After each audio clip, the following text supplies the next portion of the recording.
Get ready for the fall season with the host of our next dealership pop-up event in October. Please welcome Richard Lupo of Appletree Honda and Acura.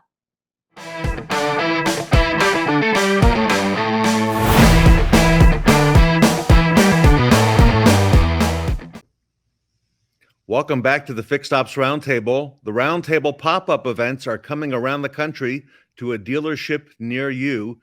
You may have seen some of the broadcasts this past summer and early fall.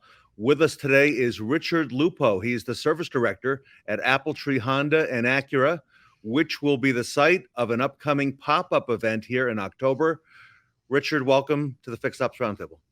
Thank you, Ted. It's a pleasure being with you, and we're certainly looking forward to hosting you and your crew and all of the associated vendors and partners and sponsors here in October. It's going to be a fantastic time of the year to enjoy the Western North Carolina mountains and get to know everyone. Well, Richard, we're going to put the focus on your team and the people of Appletree, and I appreciate very much a few months ago when you reached out. So for our audience that may not know, set the stage for what's coming in the second week of October. Tell us a little bit about Appletree, the history, and what makes it unique. Appletree Honda and Appletree Acura are here in the Asheville, North Carolina, Western North Carolina region. And one of the things right off the bat that makes it very unique is we just last week got the 50-year franchise award from Honda. Congratulations. So it's been locally owned and operated here for 50 years, actually over 50 years at this point. And so it has just a wonderful, rich history of being part of the community.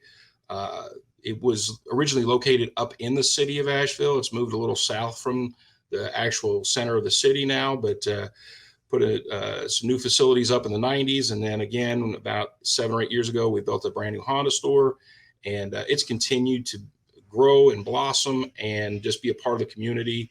There's just echoes of history here, legacy with the family, and the local members of our community run into the ownership at the grocery store. So it's very, very, very family oriented and very much a part of the community. And that is one of the things that we really love about being here at Appletree. And that market you're in is continuing to grow and grow rapidly.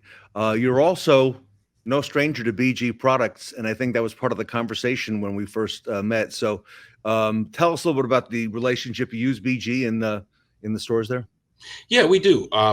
Across the board, they've been a great partner here with Appletree for many, many years. And they're a very great partner that helps us with service. It doesn't supplant any OEM things, but it is an addition, and it's a great product that helps us with our customers.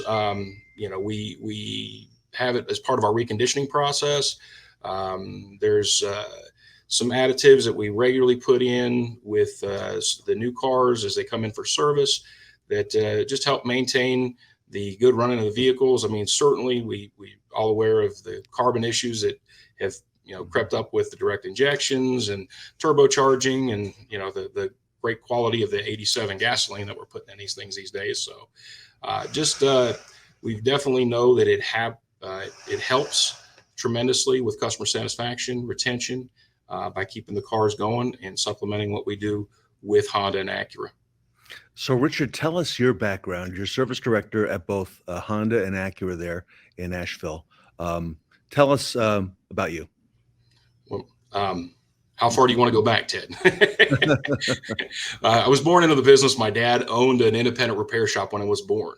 So I've literally been in a garage, since day one. And so between growing up in my dad's repair shop, he spent a lot of years.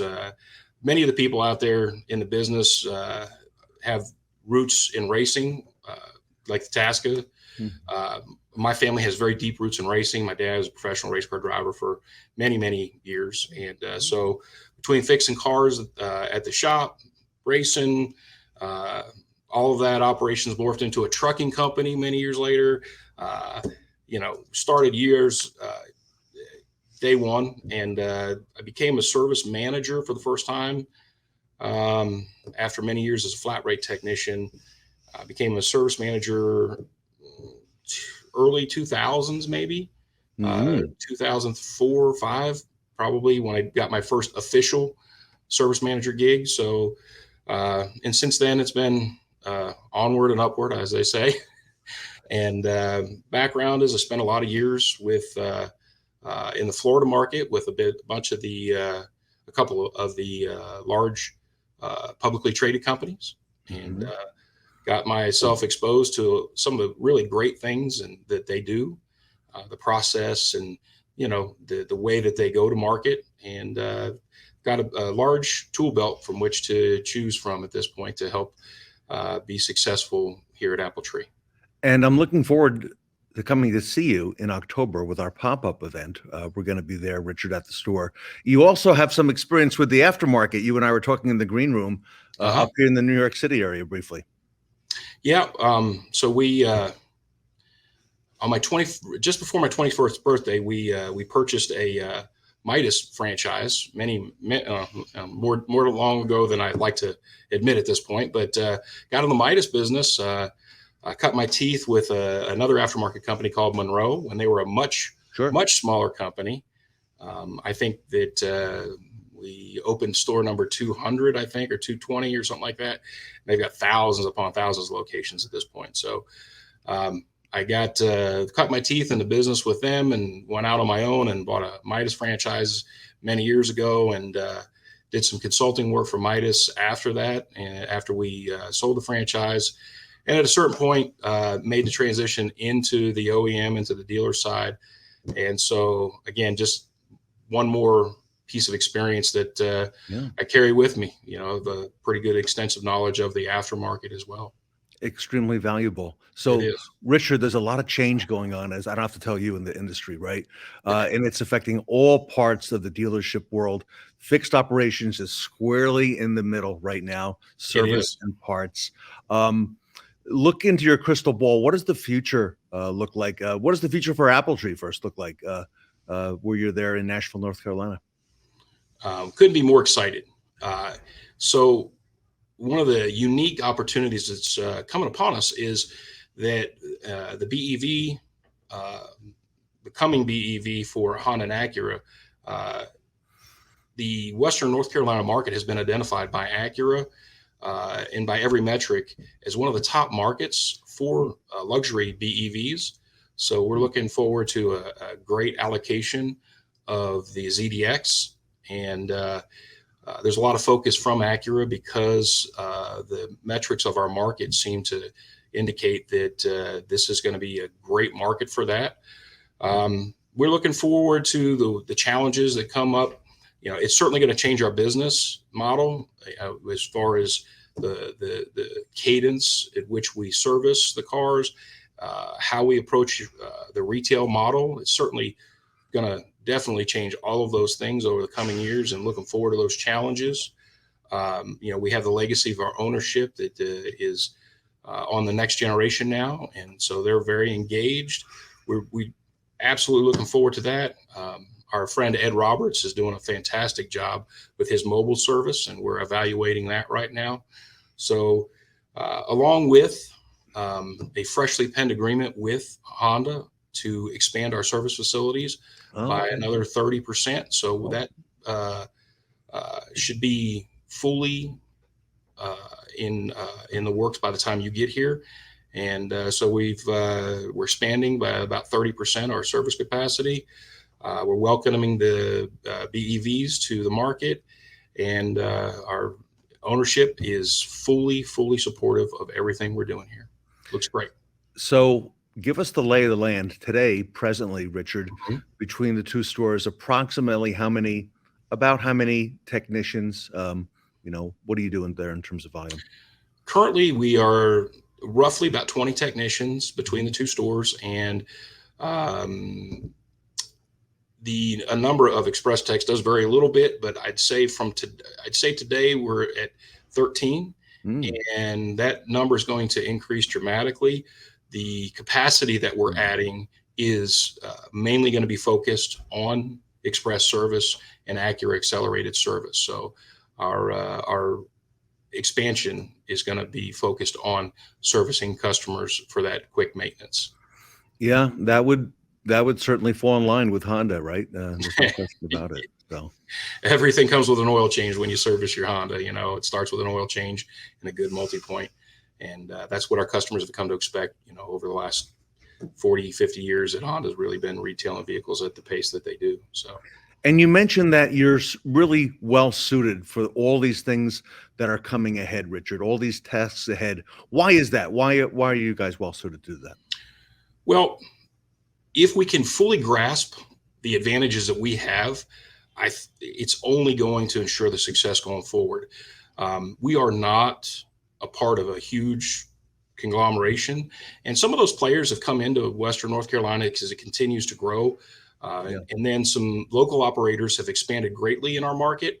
And so we have to make sure that the experience of working as part of the family here at Appletree is something that is unique and valuable.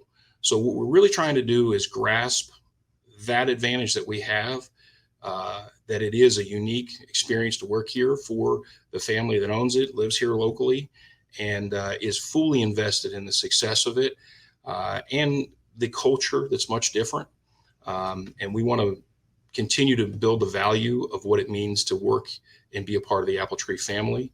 And, you know, take a look at that versus what it means to be a part of a company that owns, you know, 500 stores. Sure. Yeah, absolutely. And tell us something about Appletree that might surprise us, might surprise our audience.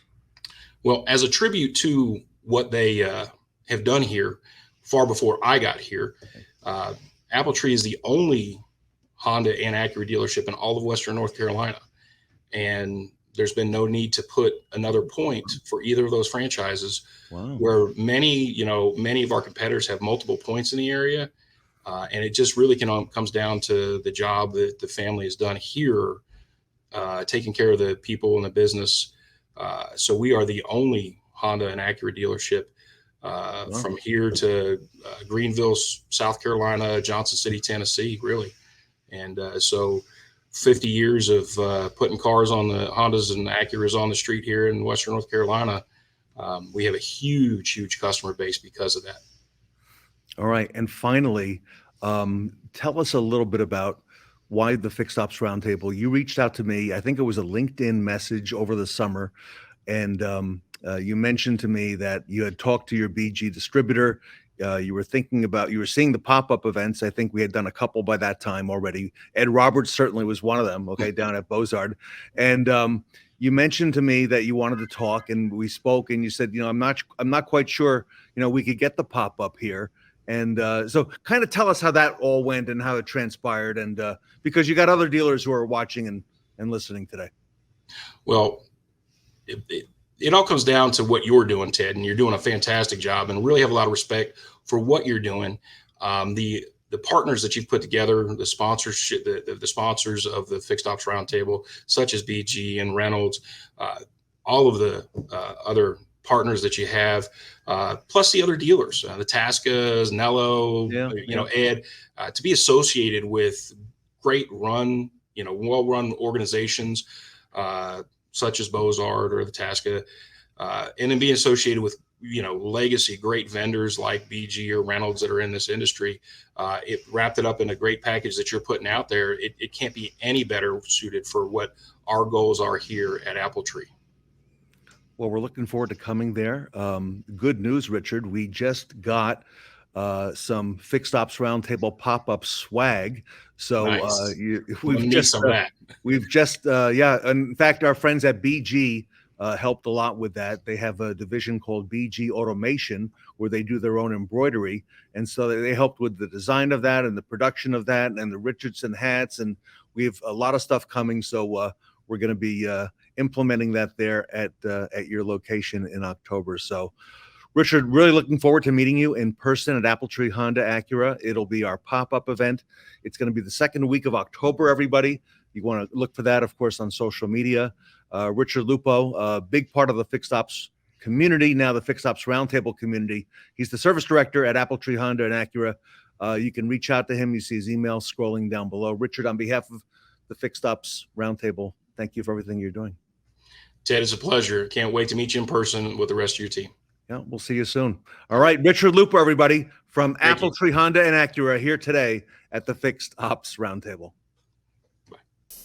The Fixed Ops Roundtable Certified program allows exceptional dealers and retail partners the opportunity to showcase their success. As our industry continues to evolve, certified dealers and retail partners are a testament to the ongoing pursuit of excellence. For more information, visit us at fixedopsroundtablecertified.com.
Say top of the morning to our good friend from the UK, Matt Whitton from AutoTech Training.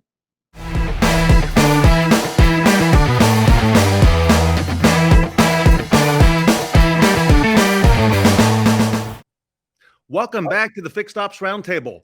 We are welcoming back a good friend of the Roundtable, Matt Whitton from across the pond in the UK. Matt, we haven't seen you in a couple of years. Matt, welcome back to the Fixed Ops Roundtable. Thank you, Ted. How are you? Matt, pretty good. Here we are. Wow, it's been a long time in coming. This one is our 21st event. So I remember back, you flew out to the second Fixed Ops Roundtable we did in Los Angeles. It seems like a long time ago, doesn't it? Yeah, still got very fond memories of the Beverly Hilton in Los Angeles.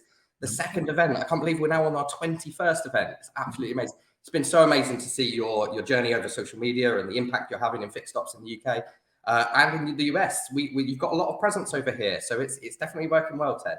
Okay. Well, I mean, you and I, who could have thought about this? Who could have planned, what would happen in the coming months and years and how the world changed? You were at that Las Vegas event also in February of 2020, and I remember that.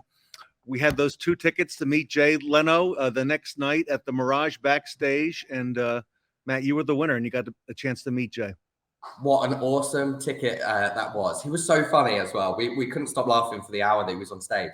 And we were convinced when we walk out, we saw a classic Dodge Viper parked outside. And the registration on the back was 1J. So I'm convinced that must be his, right? Must be his. Wow.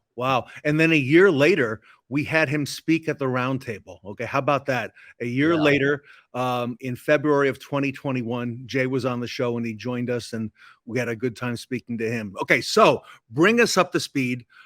You are now with a company in the UK and you're doing a lot of training. You're the head of business development. The company is called AutoTech Training. And we're going to talk to you today about that and a little bit about the great work you're doing with EVs. So bring us up to speed, Matt. Give us some background. Tell me about AutoTech Training. Yeah, so AutoTech Training, I've got this fantastic opportunity to work with the guys here based in Buckinghamshire and Milton Keynes. I actually have a really niche piece of information for you. We met my current CEO and my current managing director. We bumped into them at the NADA conference in Vegas. And they were on the same flight home as us back into February 2020. And what a story. I'm now here working part of AutoTech Training. We are one of the largest independent training companies for the UK that provide EV and hybrid certifications for technicians in fixed ops. So from level 1, which is awareness training, all the way through to level 4, which gives you the qualifications and the competence and confidence to effectively strip a battery and repair the components inside. Our industry at the moment is highly unregulated. So anyone, you or I, could grab some tools and start working on an EV like the vehicle behind me. As you can imagine, when you're dealing with high voltage, there's a lot of risk involved. So we are one of the market leaders in trying to push that message forward that, come on, guys, let's do it safe and let's do it right, and make sure whoever we've got working on these vehicles, they're doing it right first time, protecting themselves and protecting the end user, the driver of the vehicle. So, Matt, a question for me: is it just the technicians you train, or are there any other folks along the way? Yeah, so we have a range of courses that we deliver, but we actually train, especially EV hybrid certifications. There's a lot of awareness out there that we need to train for. Service advisors, I know you talk about people on the service drive over in the US, but anyone that's involved with an EV, recovery vehicle specialists, accident repair specialists, body shops, paint and repair specialists, because I don't know if you know, but batteries have a temperature limit. So if you stick them in a paint oven, 70, 80 degrees to paint to dry them, you could effectively cause quite a lot of damage to the batteries. So a lot of people aren't even aware of this. And so we're trying to get that message out to as many people as we can in a positive way to make sure we're leading the way in that knowledge, mate. You and I were speaking just before we got started today in the green room, and I was astounded to learn that in the UK, I think the statistic you shared with me over the first 4 months of this year, was it 18.6% of new vehicles, EVs? Of pure battery electric vehicles. So yeah, plug-in electric vehicles. The UK market actually has a fantastic hunger for electric vehicles. Like any country in the world, it has a huge range anxiety with it. And I think we have still a few concerns with infrastructure, but 18.6% of pure plug-in electric. We have a lot of plug-in hybrid electric as well, which are definitely leading the way. And to give you an example how the market looked, in April of this year, only 2% of pure diesel, so pure diesel fueled vehicles, only 2% was registered in the UK. So we are definitely shifting our mindset, but it's still taking time. Think how long EVs have been available. We have the same concerns here about the range anxiety and so on and so forth. So a couple good points. You made the very valid point earlier about safety and high voltage as being one of the big things that we need to be aware of on people working on EVs. How important is EV training for fixed ops there, Matt, in the UK? It's vital. It's the next thing that needs to happen for anyone looking to invest in their staff and protect their business. If you have someone that's untrained, that goes all guns blazing, working on a vehicle, going, I know what I'm doing, I'm only draining the oil, or I'm only doing a oil and filter service, anything like that. You never know. There might be a fault on the vehicle. You're talking about 400, 500, 800 volts. I've actually got a kit right behind me over there on my shoulder. That's a safety kit that actually, if anyone was to arc on a live electric vehicle, we can effectively try to save them. But this is all part of our training suite here that we show everyone, and we recommend that kit when they're training their staff. There's so much to it that people don't really realize. And unfortunately, we have a lot of interest in YouTube presenters that do a lot of work on their own EVs, and a lot of people that are converting Teslas and stuff like that. Yes. These guys need to be singing this song for us because they have a huge audience, but they're not regulated themselves. They're not certificated themselves. So if we can interest them, and we can get a lot of large dealer groups and a lot of manufacturers saying this is a standard, then so be it. We actually have in the UK the Institute of Motor Industry. It's been going over 100 years, and they've set up a register called IMI TechSafe. And this is to make sure that people can sign on to this register and say, do you know what? I'm good to go. I'm good to work on your vehicle. Because if you employed the services of a plumber or an electrician into your house, you'd want certification to show that they're safe to work on your house. So why not on your vehicle? Matt, I could possibly see a future for yourself on YouTube and maybe even TikTok doing this as well. So I think maybe that's coming. Tell us, is it just passenger cars that you're training technicians on? But there's a massive interest at the moment and a massive amount of investment, especially government-driven investment, into heavy vehicles, so HGVs, delivery vehicles. Amazon have placed a huge order globally for electric Fords. So that's being rolled out. We have loads of them in the UK for multiple multi-drop delivery companies. Think about any of your groceries or your food shopping or your flowers being delivered, anything like that. We have a market for that, for those small, those light commercial vehicles and heavy goods vehicles, as well as emergency services are starting to invest in electric vehicles. Because if you think about fire services, ambulance, especially the fire service, they may only get called out to 4, 5, 6, 7 jobs in a shift, and they're only short journeys because they all have their own region to go out to. So we have a lot of startup companies that are working on heavy vehicles, investing in hydrogen technology as well, so hydrogen fuel cell electric vehicles. But we'll talk about that later. But yeah, we train heavy staff, light commercial vehicle, and passenger vehicle staff. So a technician, anyone that currently gets greasy and oily, we can train them on the nice, easy, clean stuff, the orange cables, we call it. Yes. Interesting fact for you, most high voltage cables are orange, colored orange, because if you're colorblind, it's the only color on your color spectrum that doesn't go. So as a safety feature, quite a lot of manufacturers have gone, okay, I tell you what, we'll fit orange cables because it incorporates that allowance for anyone to work on an electric vehicle. You know, Matt, I personally learned so much of these fixed ops roundtables, and I did not know that. Yeah. Okay, so I took a look briefly at the autotechtraining.co.uk website, and I saw that there's a lot of things that you do at AutoTech. So how else is your training at AutoTech helping business move forward, primarily in the UK? Yeah, thank you. Good question. That is the other side of my camera. So you can see behind me our World Skills vehicle, which is actually only one of 5 in the world. It's a vehicle where we can program faults into it. It's a Volkswagen electric up, and we've had it converted so you can program diagnostics and fault find any fault on an electric vehicle, which is absolutely amazing. Then the other side of my camera, we could do aircon and F-gas training.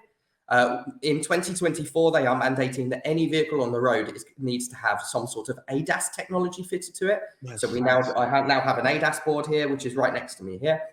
And we do a lot of technical for non-technical training as well. So like I said earlier about the service advisors, sales staff, because they get a lot of manufacturer training on the product, but not on the technology. Yes. So we hear a lot of people in sales that are on handover going, so would you like me to show you anything on your car? And that's kind of one of those questions where the customer feels, no, it's fine, don't worry. But actually, we want them to be empowered and go, this is the technology, this is how it works, this is how long it takes to charge, and even calculating how much it would cost to charge you at home or at highway services, that sort of thing. So we're definitely growing, and we're growing in the right direction. Matt, what a great career move for you, because I see you now being positioned as a global expert on this type of training with EVs, not just in the UK, but worldwide. We're speaking today, everybody, to Matt Whitton. He's the head of business development with a company called AutoTech Training. He's in the UK. He's a great friend of the fixed ops community. He's been involved with the Roundtable since the earliest days. All right, so Matt, look into your crystal ball. Here we are, the middle of September 2023. What's coming up in the future, in your view, for EVs? What do you see ahead? Well, we in the UK, I don't know if you know this, but we have a target set by the UK government to effectively abolish sales of all petrol and all diesel vehicles by the 1st of January 2030. So we have a target to hit. We'll still be selling plug-in hybrid petrol and diesel vehicles, but pure petrol and diesel, we've got a target to no longer sell them new and register them new in dealerships. So the future definitely is electric. We hope our government stick to that, because that is definitely the right goal. However, I feel in heavy vehicles, especially, like I mentioned earlier, the investment in hydrogen, that is the future for those sort of vehicles. I've started to learn about that technology, and we deliver a hydrogen awareness course as well as part of AutoTech training. They have huge cylinders, and when you've got heavy vehicles, you've got articulated lorries that can take these huge 300 bar or 700 bar tanks on the back of them. They'll still have battery technology, but they don't need to be huge batteries that take up so much weight and only have a 500-600 mile range. Yeah. You could fit a hydrogen tank to these and have a 200-mile battery range, but it constantly recharges its battery while it's driving with the hydrogen. That's the way forward for me, especially in heavy vehicles. It's going to take a while. We only have 14 hydrogen filling stations in the UK at the moment. So we actually have more hydrogen cars on the road than we do filling stations that can fill up every day. So if everyone used their hydrogen car every day, we would run out of hydrogen. So we've definitely got a little bit of a way to go with that, but we're getting there. Hey, Matt, I want to also congratulate you personally. Since I last saw you, you've welcomed 2 young children into the world, you and your wife. So congratulations. Thank you. I think you just had a child just recently, a few weeks ago. Is that right? Yeah, 4 weeks ago yesterday, our little boy called Cooper, who was born at 5 pounds and 1 ounce. It's quite a small little baby, but as you know, Ted, all good things come in small packages. So That's right. He's the light of our life, just as our other boy Bridger is, who's turning 3 next month. So yeah. Well, congratulations to you and your wife and your family that's growing. You know, you go back to the early days of the roundtable, the first time we had Tully Williams come out and was a best practice winner, and Cindy Barlow and Jay Gonernan, and the list goes on, and all the folks, you know, who've been there to support us. So, Matt, congratulations to you. As I said, you're becoming known as a global subject matter expert on this topic. Everybody, Matt Whitton, he's the head of business development. He's in the UK. Great friend of the roundtable with a company called AutoTech Training. Reach out to him. You could see the website scrolling on the bottom of the screen, as well as his email. And Matt, congratulations to you. And I'd like you to come back and give us an update a little bit later in the year on the latest developments, because I think you've got a lot going on that we need to be aware of here in the States as well. Yeah, thank you. And definitely there's a lot to learn still. There's a lot of development that's going on. So we need to keep one step ahead, all of us. And that's our job. And that's what you're helping doing, Ted. So thank you for letting me be a part of it. And I've got fond memories, and I'm still incredibly humbled and pleased to be a part of such an amazing conference. So and I think Matt, the best is just ahead too. So Matt Whitton, everybody, welcome back to the Fixed Ops Roundtable from AutoTech Training here at the FORTSTOCK event at the Fixed Ops Roundtable. Thank you. Thank you, Ted Ings, and welcome everyone to Warcloud Jeopardy, where the objective is, as always, is to optimize your profit. Please welcome Corey Roberts and Scott Bertelman. Our board today, Category 1, Mission Impossible, Numbers Don't Lie, Man versus Machine, and Whiff'em, What's in it for me? Let's go to the board. Corey. Jim, I'll take Mission Impossible for 100. Mission Impossible for 100. Previously thought impossible, it is the only company that processes warranty claims in mere seconds. Jim, who is Warcloud? That's correct. Scott. Jim, I'll take Numbers Don't Lie for 200. Dealerships use this solution to reduce warranty expenses by over 50% while simultaneously growing revenue 12.4%. Who is Warcloud? Exactly. I'll take Man versus Machine for 300. The only company that provides a solution using automated machine learning, not humans, to capture allowances, fees, additional tenths of labor, and automatically submit for payments within 24 hours. Who is Warcloud? Exactly right. And finally, Whiff'em for 400, Jim. The only automated warranty solution that doesn't get sick, take vacations, or quit. Who is Warcloud? Exactly right again. The answer every time is Warcloud. And for those of you watching, if you'd like to explore ways to improve your profitability by automating your warranty claims processing, scan the code on your screen or visit us at warcloud.com for a free warranty analysis today. Thank you.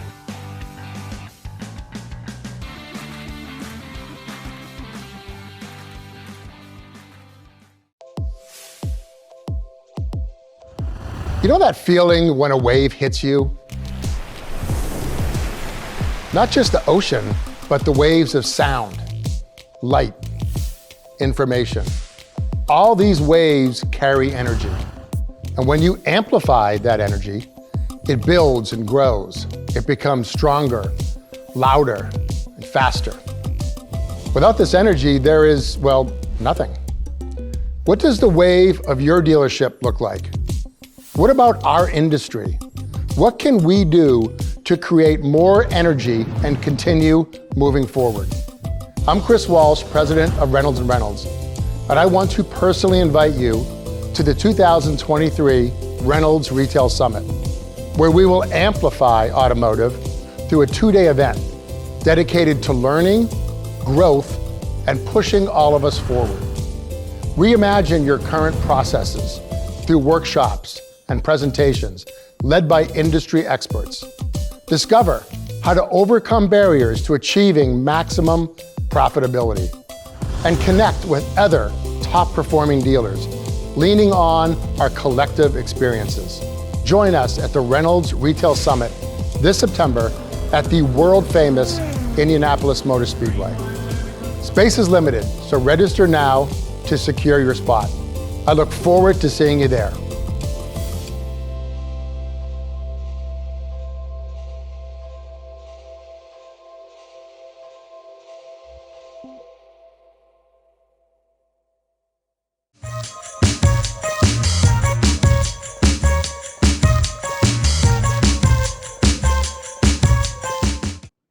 Are you EV battery savvy? Need a crash course to catch up? Look no further than our next panel.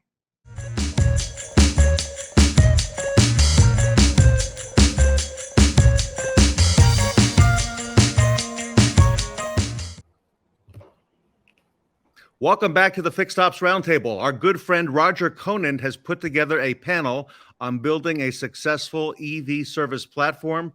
Roger, you've got some esteemed guests. I recognize Michael Weldon.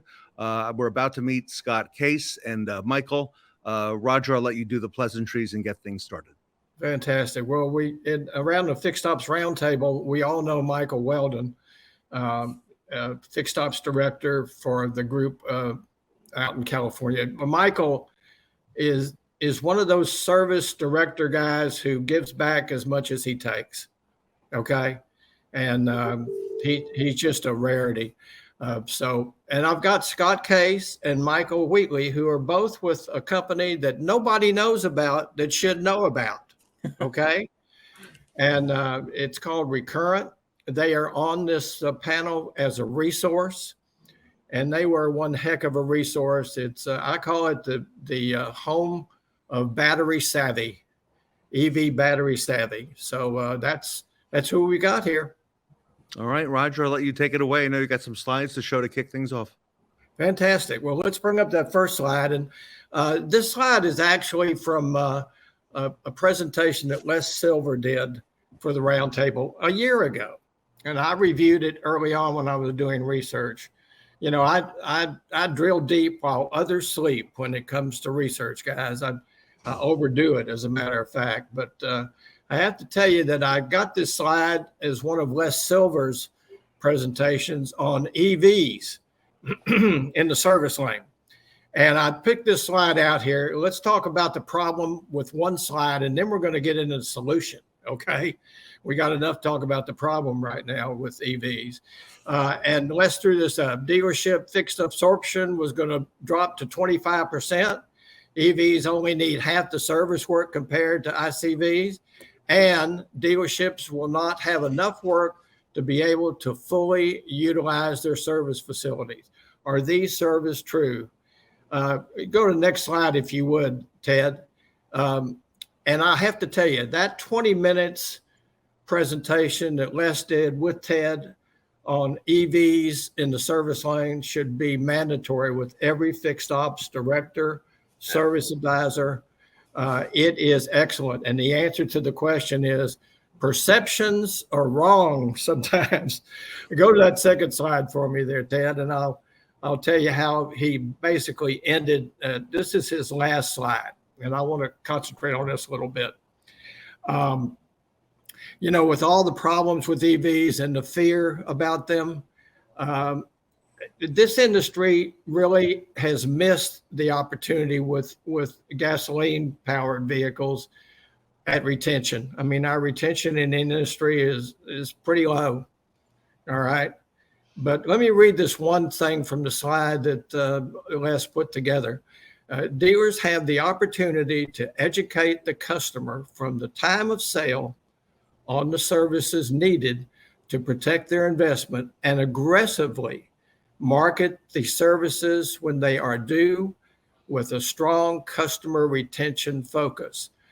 Dealers had this opportunity before and they blew it. Don't do it again. And he ended with that slide, and I have to tell you, this is a second chance for dealers to really, instead of retention being an afterthought, for their chance to start to develop a customer for life from the onset of a brand new group of vehicles called EVs. Next slide there. And I have to tell you, I picked out a group. You know, a lot of groups are really not in on this right now. Fixed operations, sales, you name it. I have to be lucky enough to be in a city where one group, they're in the top 5 dealer groups. They're number 4 nationally, and they're really number 1 in fixed ops. They don't make any bones about the fact that they focus primarily on fixed operations. And Group 1 Automotive is all in with EVs. In fact, you look at that top left slide, that slide is part of their investor presentation. And in all the research I did with all the other 6 public groups, I didn't see EVs mentioned much at all. This group really concentrates on fixed ops, and they're really off to the races with being behind EVs. So there are those out there who are really behind it, and some very notable dealer groups. And then the second slide here, if you would, and we'll end with this slide, but I want to kick that into the recurrent thing. Oh, let me go to say real quick. I broke that slide down a little bit, and what Group 1 was saying in that one slide they did for investors was that they found that there were comparable cost of ownership with EVs. There was a VSC opportunity, that they had determined that they make more money with alternative powertrains, and that they also had a second chance to capture a customer for life. They see the benefits and not the problems with EVs. So, and then go to the next slide, if you would, for me, Ted. And one thing I wanted to really spend a little time on here is batteries, EV batteries. You know, EV batteries are the great black box of EVs, and I believe they're ground zero for EV learning. And all the research I did on EVs, it was rare that I didn't run across any type of research that didn't have some mention of batteries. And I really believe that most conversations in the service lane, in the showroom, in F&I, are going to sooner or later involve that battery. There is so much misconception. You know, most of the public, the only thing they know about batteries is in a car, they have to change it every now and then, and with their phones. But boy, is there a lot of mystery in the battery. And that's why I brought Scott and them. They are so good at diving deep into battery savvy, is what I call it. I'm not going to read all the facts and figures. I just wanted you to see that most studies show that consumers are going to have questions, and most dealers right now do not have answers. All right. And so I'd like to just briefly, in 4 or 5 minutes, Scott, who is the co-founder and CEO of Recurrent, would you tell us just briefly about what you do and just a little bit about what you're finding with the 15,000 plus EV reports you're doing currently? Sure. So Recurrent is essentially, you could think of us as like a vehicle condition report focused on the EV battery state for a car. And we help current owners that are, you know, like just they own their EV, and they have all developed rules of thumb, you know, over time about how to take care of a combustion engine car, and nobody knows how to do it for EVs. And so that's what they're using us for. We do work with dealers to essentially like on vehicle appraisals, if they're buying cars that are for sale or like taking in trades, like how's the battery in that car, because they don't know either. And just essentially answering those questions for everybody. It's been really interesting. Kind of, we don't have a ton of exposure in the service department, but of the moments where we've had exposure, I think like the 2 things that I've sort of been aware of that are around, you know, service departments and batteries is, one is that the way that, you know, you brought that slide up, you know, you brought up a minute ago, talked about all the different ways that the concerns, the questions that people are asking, and then the techniques that the service departments are using to run battery checks when people have concerns about it are just all over the board, you know. And one dealer that I sort of like, you know, some dealers are literally, they've got their service department folks like charging cars up and driving them around to empty the battery for hours and hours and hours, like multiple cycles. I've seen service invoices that show that, right? And it's like, well, that can't be the right way of doing this, and it's not cost effective, and like it's like the worst kind of like rattle check that you could imagine. You got to drive it for 4 hours. And the other conversation that really stuck out with me from a service department perspective is a general manager or the head of service department at a dealership group saying, like, calling us and saying, like, hey, what we really want to do is to scare the hell out of customers about their battery to bring them back into our service department. Like, and I had this call. I'm like, really? Like, that's not what you should be doing. Like, that's not the way to do this. And so, I think there's a lot of there's a lot of stuff that's out there, a lot of possibilities, but a lot of unanswered questions about how this is going to impact service at this point. Well, what are you finding, real briefly, from those 15,000 plus reports? What are the 1 or 2 points you're finding out, concerns, fears, anxiety with EV owners, Scott? Yeah, I mean, I think a couple of the big takeaways and what you're referring to is this, like, I think at this point we have 17,000 connected vehicles on our platform that we're just streaming data from every day. One thing I'll say is, like, the dashboard, what the dashboard says is the range is, it lies all the time. It's wrong all the time for all kinds of reasons. So as a dealer or even as an owner, you can't just like plug it in, charge it up, see what it says and call it good. Dashboards are wrong. Second, big thing is EPA range is wrong. It's like a car that gets 330 miles. That's the EPA range. Like, will not get that on day one. It changes in different weather circumstances, and then over time it changes over time. And so, like, that's not what. If you're setting the expectation as a dealership, like, hey, like that you're going to get the EPA range, you're going to have a disappointed customer, especially if that's a used sale. So I think that the service department, from the impact there is, like, they need to know that's not, like, you're not a battery is still okay if the car's range isn't 330 miles, 2, 3, 4 years in, or even, like, honestly 2 weeks into the car. Thank you for that. Let me get into with Michael here, Weldon, because when I was deciding how to really structure this segment here with Ted, I was thinking, okay, I'm sure a lot of fixed ops directors have been reactive insofar as EV is concerned, and have not really started a genuine, good, customer-oriented, customer-focused EV fixed operations strategy. So I got to thinking, if I were a fixed ops operator, who would I consult with to find out how to do it or what I should be doing? Because Mike Weldon, he was the first one that got fired at and hit, probably, with EVs. Because he's on the West Coast there. He's near San Francisco. And so, Mike, my first question to you would be, what would you advise a fixed operations director or manager to do? What are the steps to evolving to a good EV platform? First off, take what Les had printed out during his broadcast with Ted previously, and take it to heart that you better pay attention.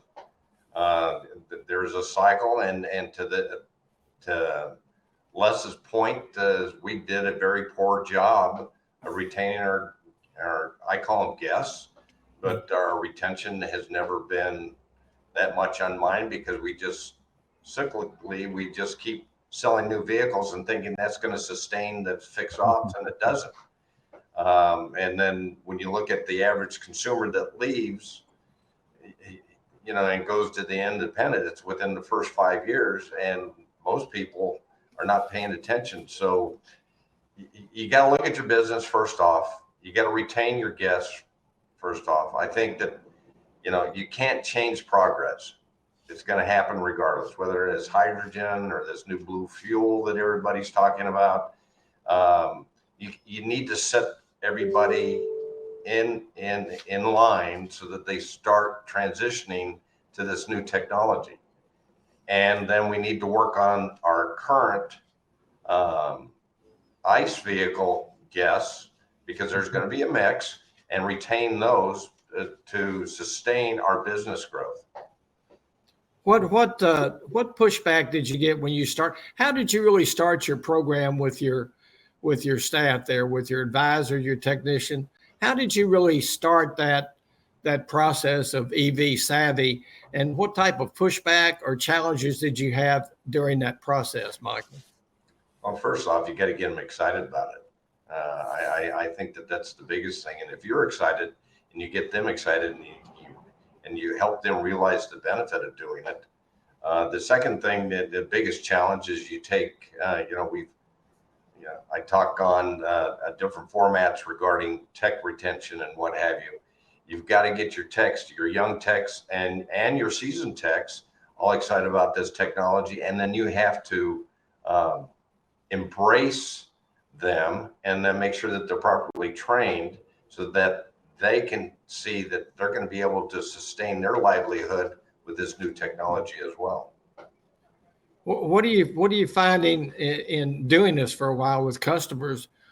What is your experience? What surprised you with how the customers acted, and how have you had to adjust certain parts of your EV strategy there in service based on what you're hearing and seeing from actual customers? Because you guys have a rolling group of customers right now.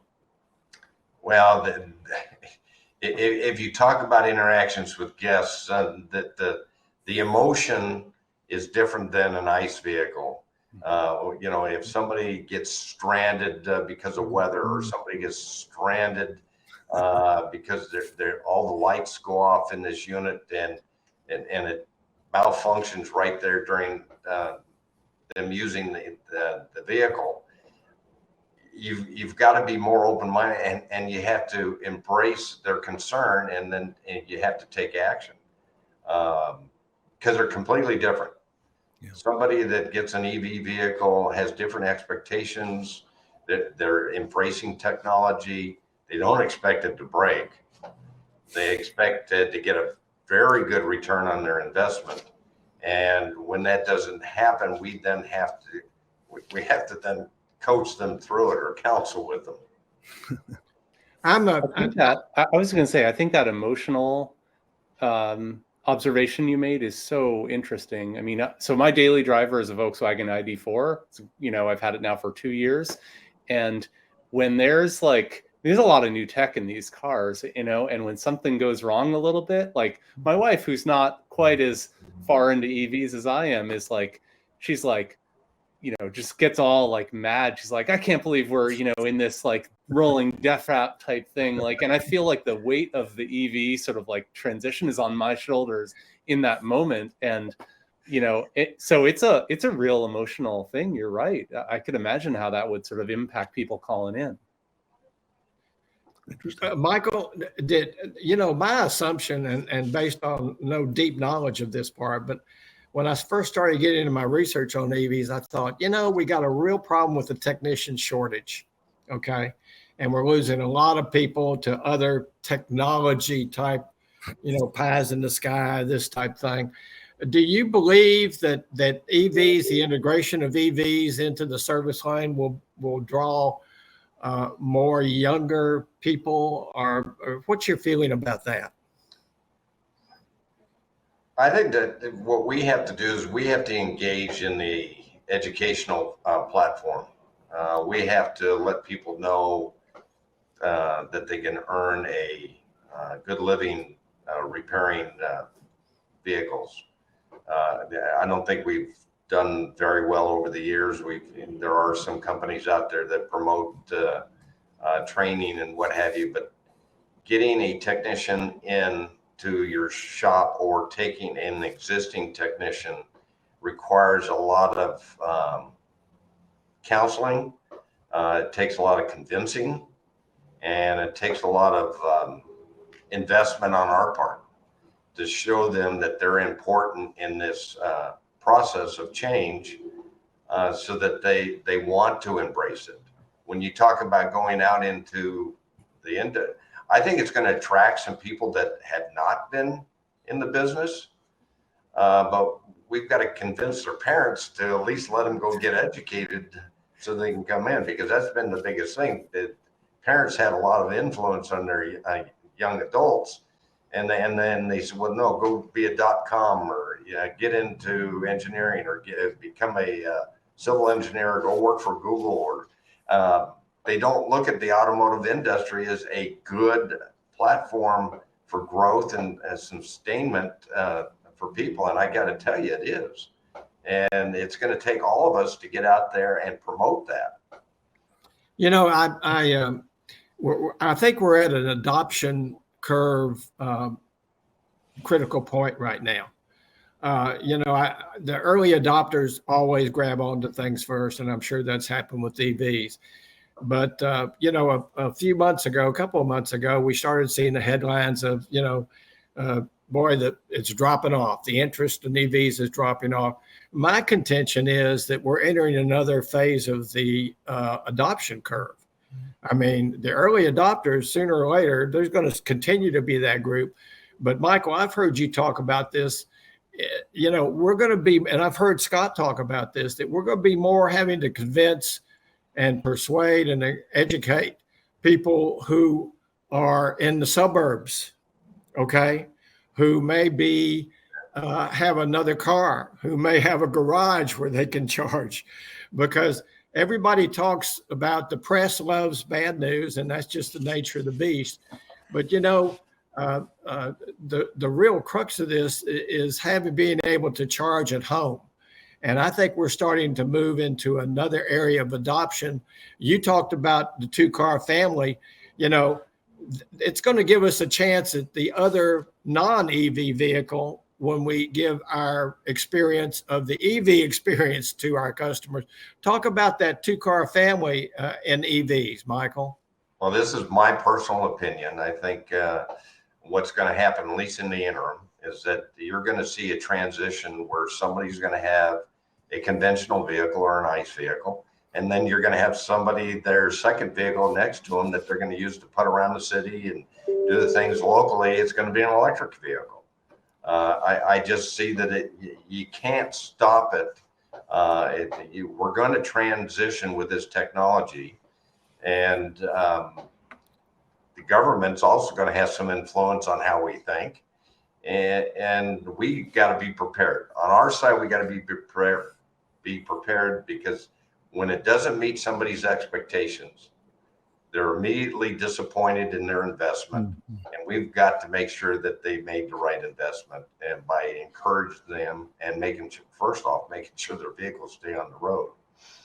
And my contention is, and working in a very closely as customer experience manager for a large Buick GMC dealer group just in the service lane for 3 years, I believe that the exposure to EVs and the experience we deliver to them could have some effect on their other vehicle, which we would either like to start servicing or retain. I'm more interested right now in what the press isn't interested in, and that is the evolution to the two-car family, to suburbia. I mean, I've heard Scott mention that the urban challenge, I live in an apartment, they have 4 chargers here, only 2 are being used. But I believe this is going to have an effect on that other vehicle that's in the garage besides the EV. And that pretty well takes care of range anxiety too, Michael. Hey, Roger, if I can, I would like to get the other Michael's perspective, Michael Wheatley, who's been patiently listening to us go. And Michael, I'd like to hear what you have to say as well. I mean, there's a few things that are really great standout points in this. For the two-car family, I mean, yeah, I think I read this interesting statistic, and I cannot remember where it comes from, but it's that service departments volume is down about 5%. Now, I could be wrong with that, but if that's a true statistic, there's an awesome opportunity for fixed ops, for service lanes to pick up some EV work, right? The cool thing about EVs coming in is nobody knows exactly what's going to happen. So there's so many options. You can be creative. You can go out. You can win business. You can market to the families, like you said, Roger, that have those 2 cars, or Michael. But then if you go back to your service tech issue, one, we could rebrand the the service advisor or the technicians. Okay, I think this is a huge opportunity. Car doctor. Okay, it's going to get a whole lot of new recruits because these things are way more complicated. They require more knowledge. Consumers are extremely intimidated by the high voltage system. So I think there's a lot of opportunity for the fixed ops teams. And again, I worked on the sales side when I was in a dealership. So Michael, we always think sales first, but you're right. In California, we're seeing there's a new breed of technician now that is coming into the dealerships that are doing well, and many are doing extremely well with EVs. Among them, Tully Williams at the Nilo Group, not far from you, Michael, in Sacramento, California. Mike, he says to me that they're attracting a new breed. It's an entirely new group that wants to get in, that wants to do the EVs. That's let me at it. And I think you're exactly right, Michael Wheatley, in what you're saying with that. And there is opportunity. I'm not sure if fixed ops is down from what we're seeing, Michael, across the board. It sounds like if anything, it's maybe even the other way. I know, Michael, some of the other folks that we've had on other panels have a waiting list of appointments to get in, of several weeks to get into the service department. They're so busy right now. But again, all that, could easily change. I love this rebranding from technician to car doctor, but I want to and that. I want to go one more step with it. I think it shouldn't be the model shouldn't be car doctor. It should be the Apple Genius Bar people, the people that are working in the Apple store that sort of help you when you have something that goes wrong with your phone. You can't figure out why you can't back it up or whatever. I mean, that is an amazing entry level sort of like job for a lot of the sort of IT nerd kids, it seems like you could do a Genius Bar at the dealership in the service department. And by the way, it doesn't always have to be. There's a lot of like weird. My 12-year-old basically is the one who figured out our Tesla infotainment system. And a lot of people can't fit. Like I couldn't figure out half the stuff. Like I feel like it may not even be like a service issue. It just could be like how to work your adaptive cruise control or whatever. Brought to you by.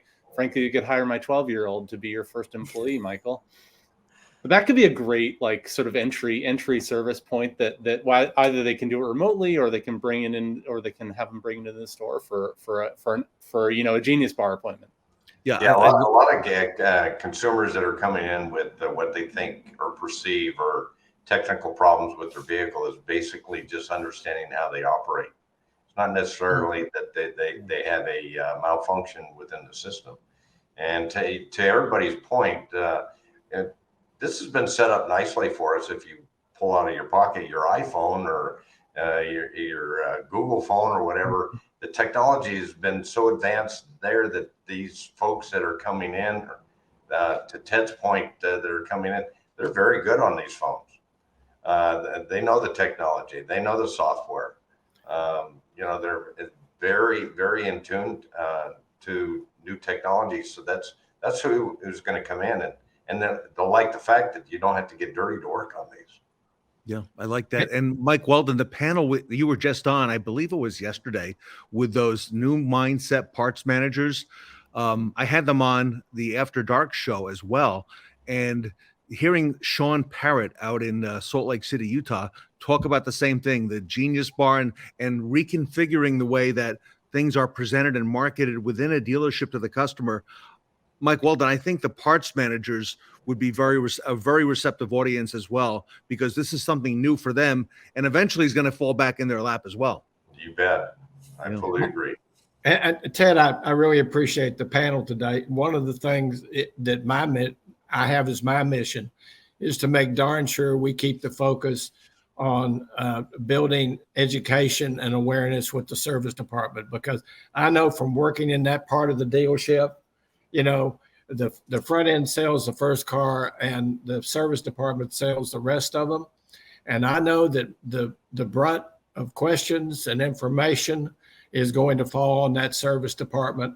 And I'm all in for people like Mike Weldon talking about what he's doing and driving more interest in let's get behind the service departments too, insofar as education of EV. So that was my mission.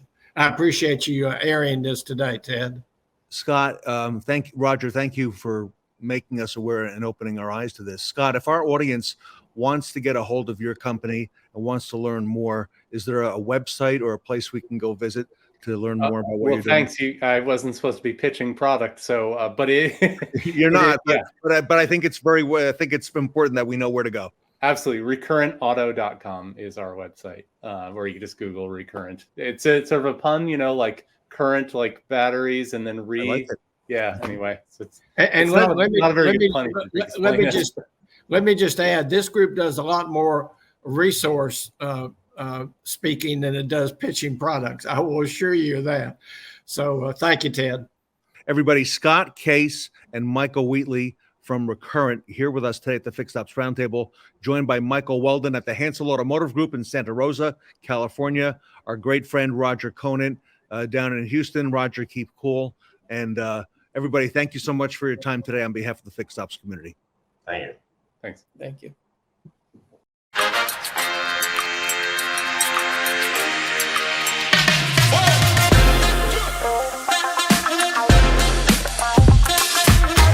So being a legacy automotive retailer, we've used a number of different companies over the years to help us train our people and educate our people on everything from sales process to customer service to you name it, anything relating to retail automotive. But in today's world, particularly since COVID, we really set out to try to find a partner that had a much more progressive, contemporary approach to automotive sales, automotive service, customer relations in general. And when we did that, our research led us to the folks at Quantum 5.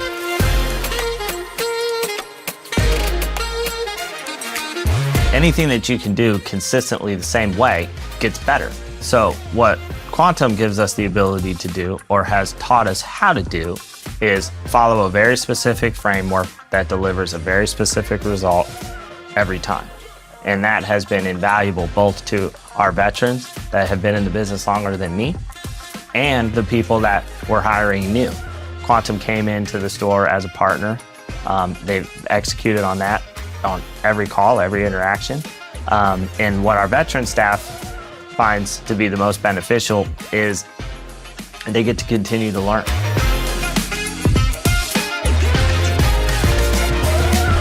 We know that Quantum is more than a vendor, they're a partner. They're actually a part of our business, a core part of our business and our daily processes. When I got into the car business many, many years ago, it was about control this, control the customer, control this. Well, now customers have as much information as dealers. So now it's more about controlling the process, understanding the customer. And that's what Quantum brings to the table. It allows you to have control of a process, understand your customer and your customer's needs, and deliver the relevant information that they need to make that informed decision, ultimately in purchasing a car, but starting with gaining that critical appointment. Quantum puts our client advisors on a pathway to prosperity. Our newer advisors see our seasoned advisors and the success they're having, and the fact that they're bought into the system and they've been on this system for years shows the new client advisors that if you buy in similarly, you're going to yield the same results, if not better. I can't speak enough to what Quantum has meant to our business and to the growth and development of our client advisors.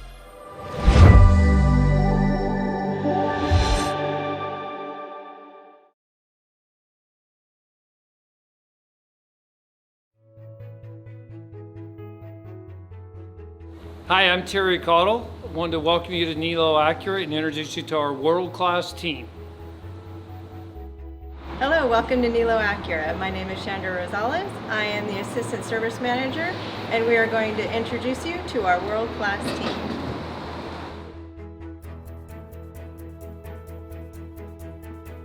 My name is Mark Rogers. Welcome to Nilo Acura.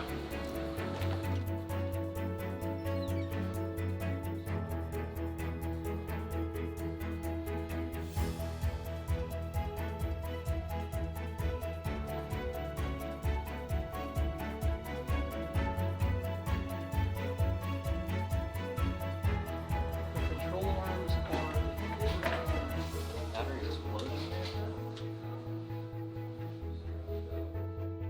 Hi, I'm Bud Boucher. I'm the shop foreman here at Nilo Acura, and I'd like to introduce you to our team with over 400 hours of experience.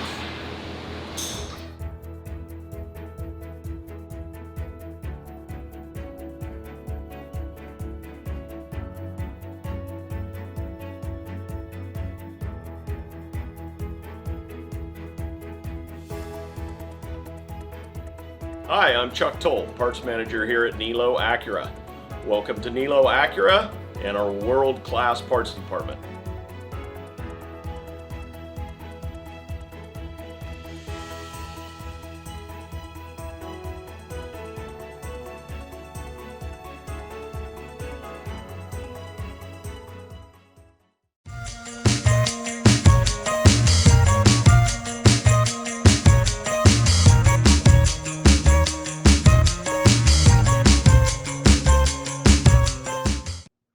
It's the Mighty Marketing Panel, filmed live from our pop-up event in Orlando, Florida. Please welcome Michelle McLain, Tully Williams, Ed Roberts, Shon Kingrey, and Sarah Vantine.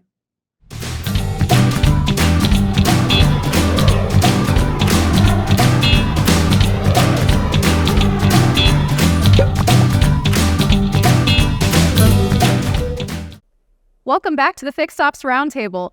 Ted, this has been such an exciting day so far, and this is one of my absolute favorite topics that we're getting ready to discuss, marketing and branding. You know, Sarah, one of the things that makes the Fixed Ops Roundtable so unique is the spin and the themes that we put on the branding and marketing.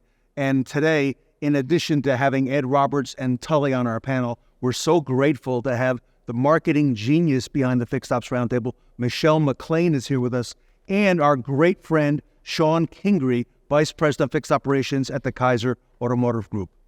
So if you would, Michelle, kind of take us back to the early days of the Roundtable. You got involved, I believe, starting with the second one that we did in California. Take us through that and how it got started. Sure. You know, it was really funny because I remember having a conversation with you on the phone, Ted, and we were trying to come up with some different ideas for images, and Ted was like, well, I need a roundtable with number 2 and number 3 and number 4. And I said, Ted, you know, I think it'd be really cool if we came up with some different ideas. And so as we began to shift and pivot, starting with the Las Vegas event, I said, why don't we do something called Viva Las Vegas? And, you know, it turned out it was such an incredible event. And, you know, obviously then we had things happen, of course, with the pandemic. The whole world changed. And we also had to change as a company and as the roundtable. So we made the decision, and it was very instrumental. You know, I had that conversation again, that we were going to move forward in an online realm and continue with our themed events. And I think that it's just been absolutely wonderful. I think we have a whole lot of fun, and it really is something that sets our roundtable apart from other automotive events. So it's been really exciting to come up with them. And Michelle, I think that was really a turning point in March and April of 2020. There was a lot of uncertainty in our business. Absolutely. And we had to decide whether to kind of put the roundtable aside for a month or two or to go virtual.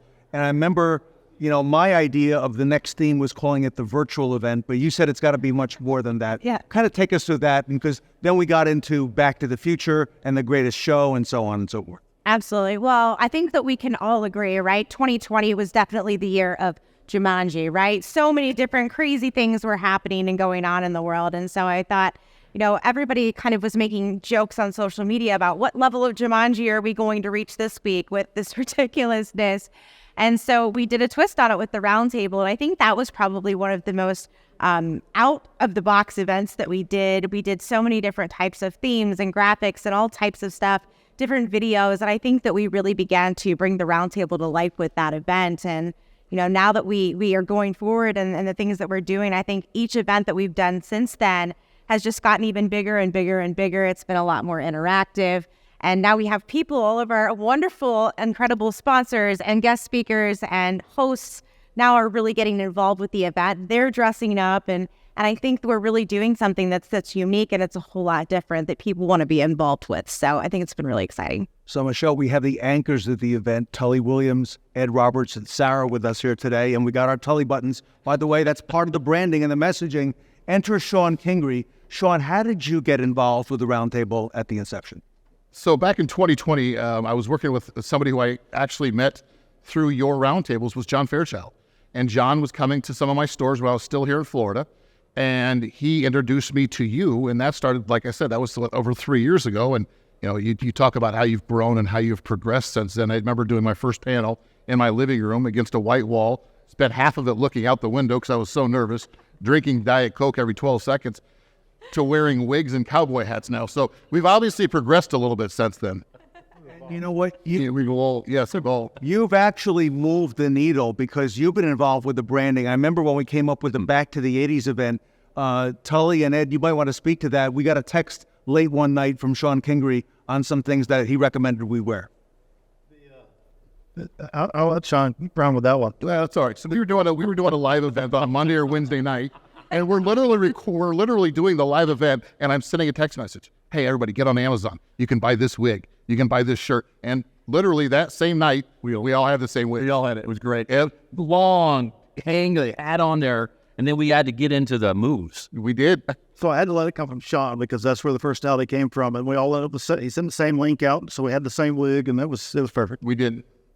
So Sarah, I know you can speak to that as well because you've been dressed up and worn the wigs back at the Roaring 20s and so on.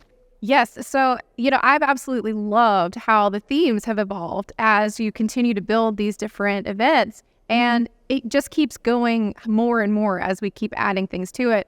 And I think my absolute favorite has been the Roaring 20s because of some of the amazing outfits that some of the people have put together. And, Ed, Tully, with y'all, some of the themes have been really impactful. How have they really impacted you and your organizations as these themes have developed?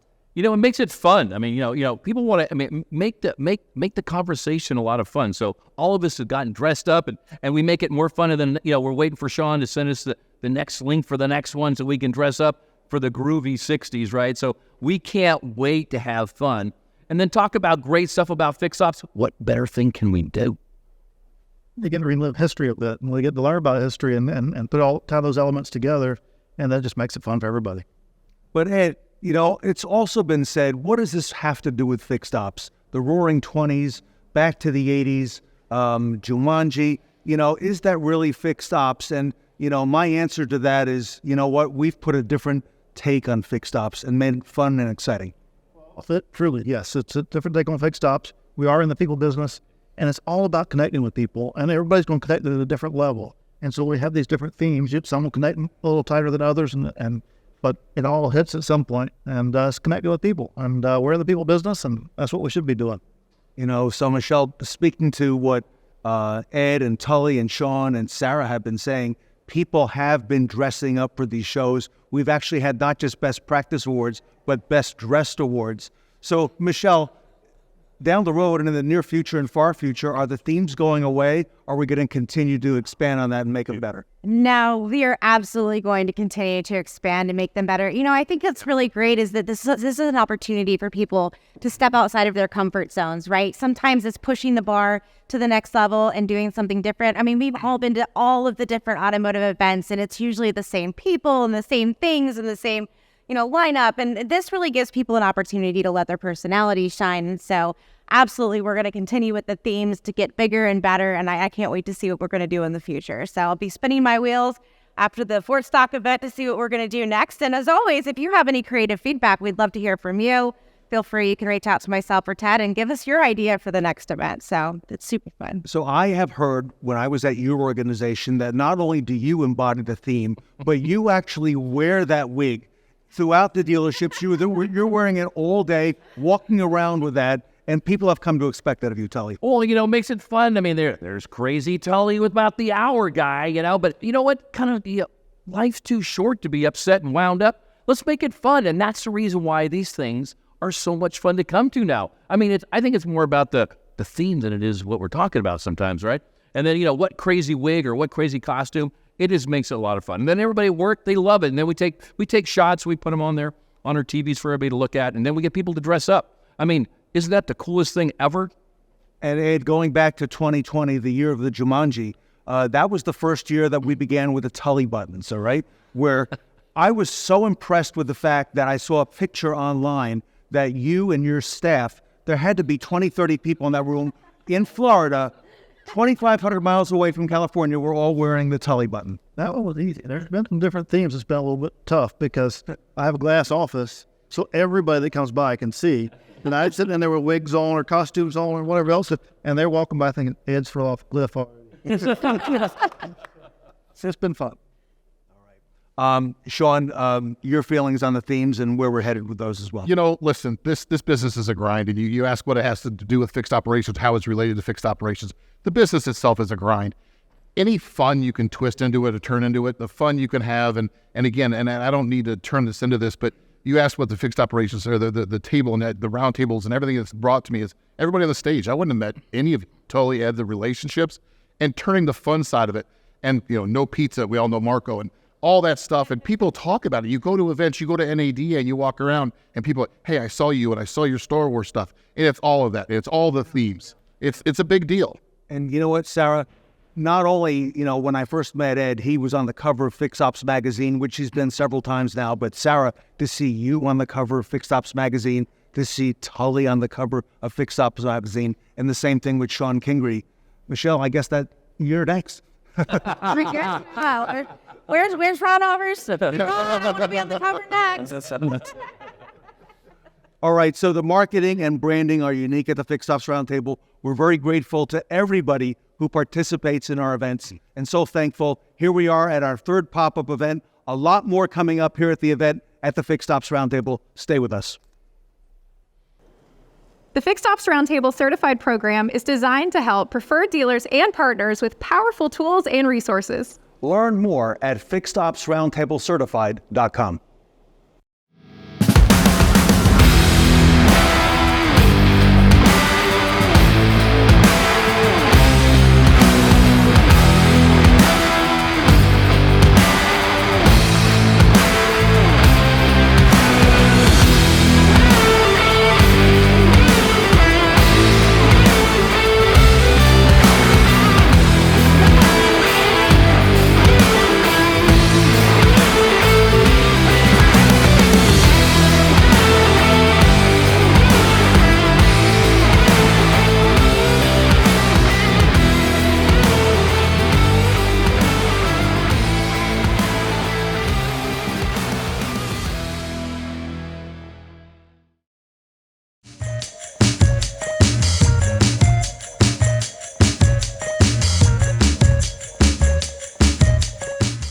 Put your hands together for Pat Renninger, the new CEO at Proactive Dealer Solutions and Brooke.ai.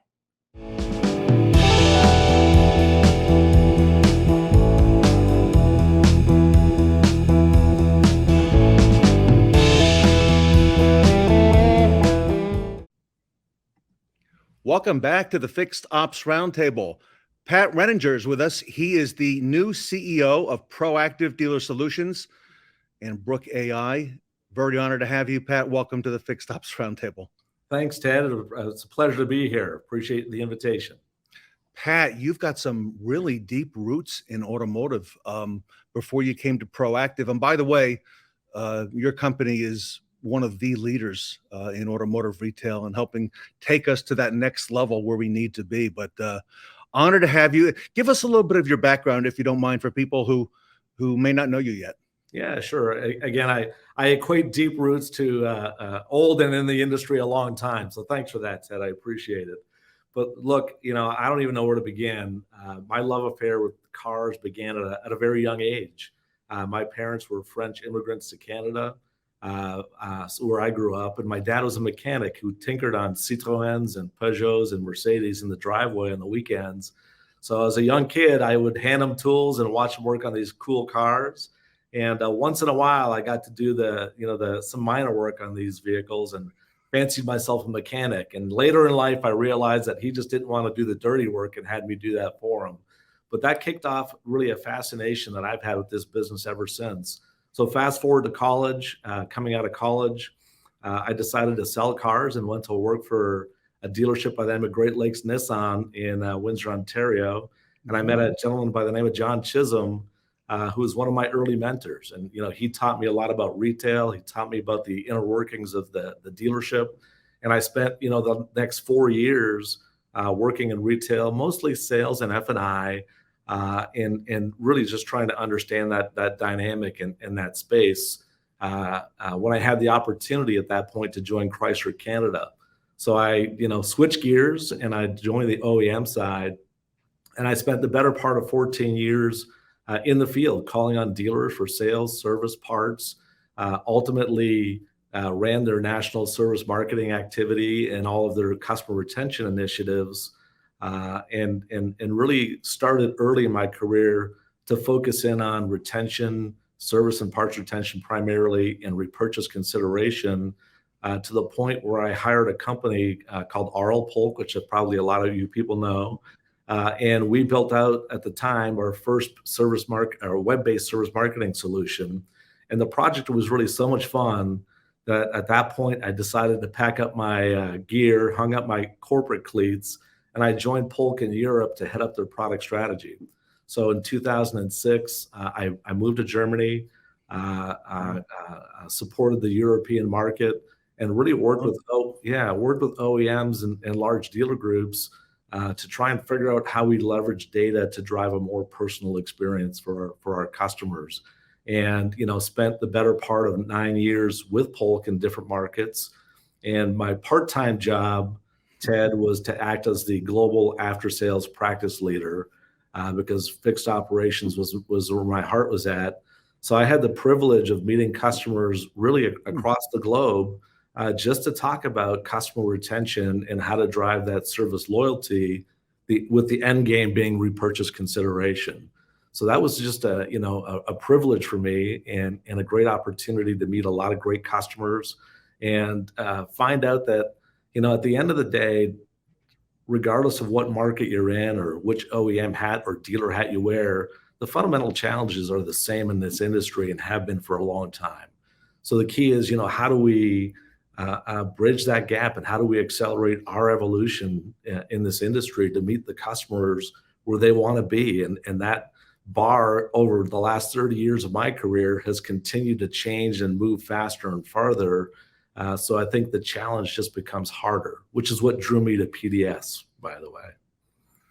Your company is poised and in a great position, and you've got deep roots in this industry. And I think there's no substitute for that early retail experience as well.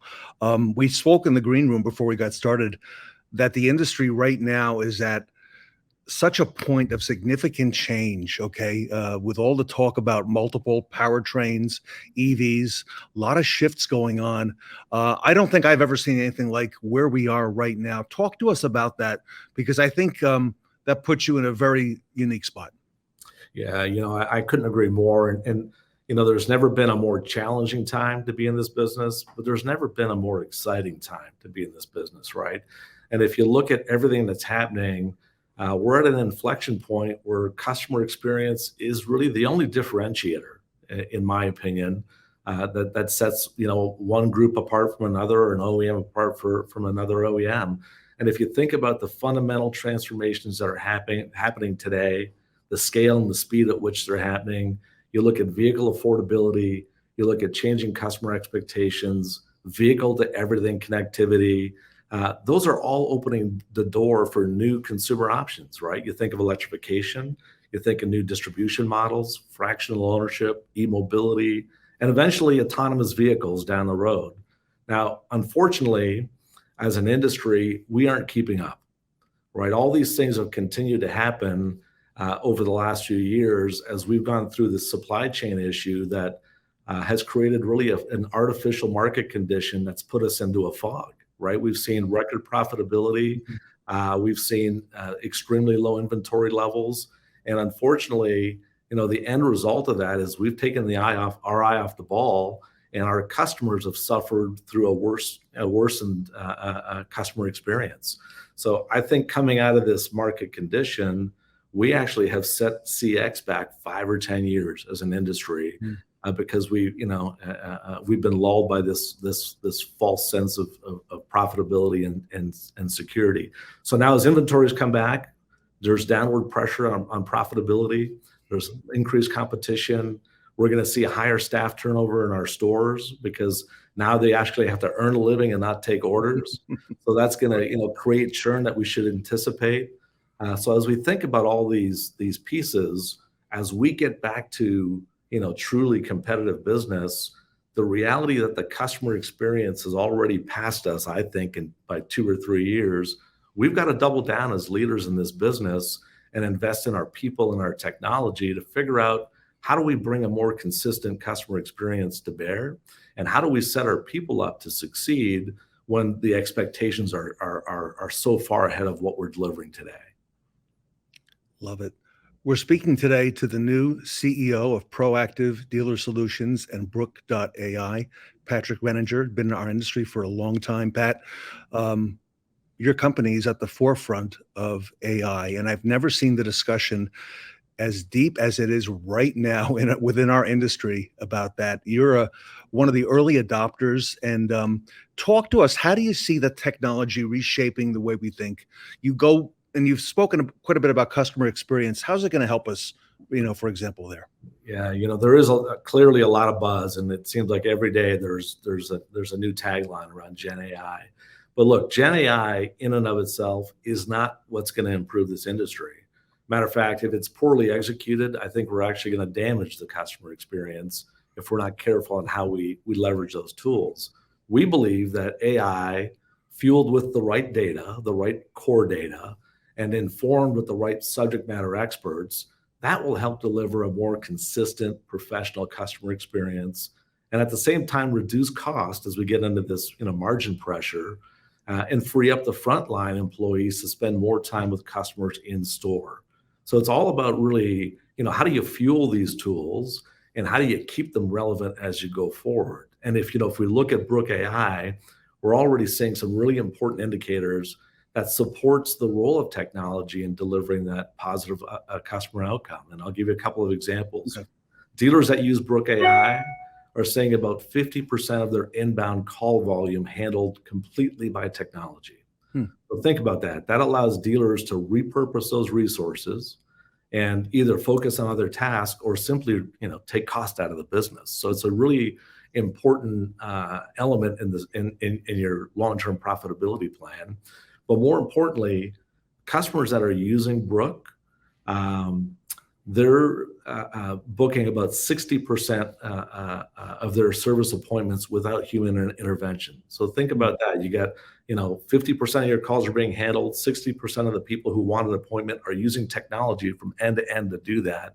And 80% of those customers are actually showing up on the scheduled date and time that they booked. So, those customers are receiving a consistent professional experience. They're engaging with the technology, and they're showing up as planned with the dealership. So we're seeing some really, really great results. I just booked a service appointment yesterday, and I wish the dealership I do business with was using a product like Brook AI, because I typically I don't book during the business hours. So I did it, later in the evening, and it wasn't available. Okay. I had to call back during business hours and make the appointment. Talk to us about adapting to change. Keeping that technology up to date is going to be imperative for dealers as AI is going to advance. And we see it in a number of different platforms here at the Fixed Ops Roundtable.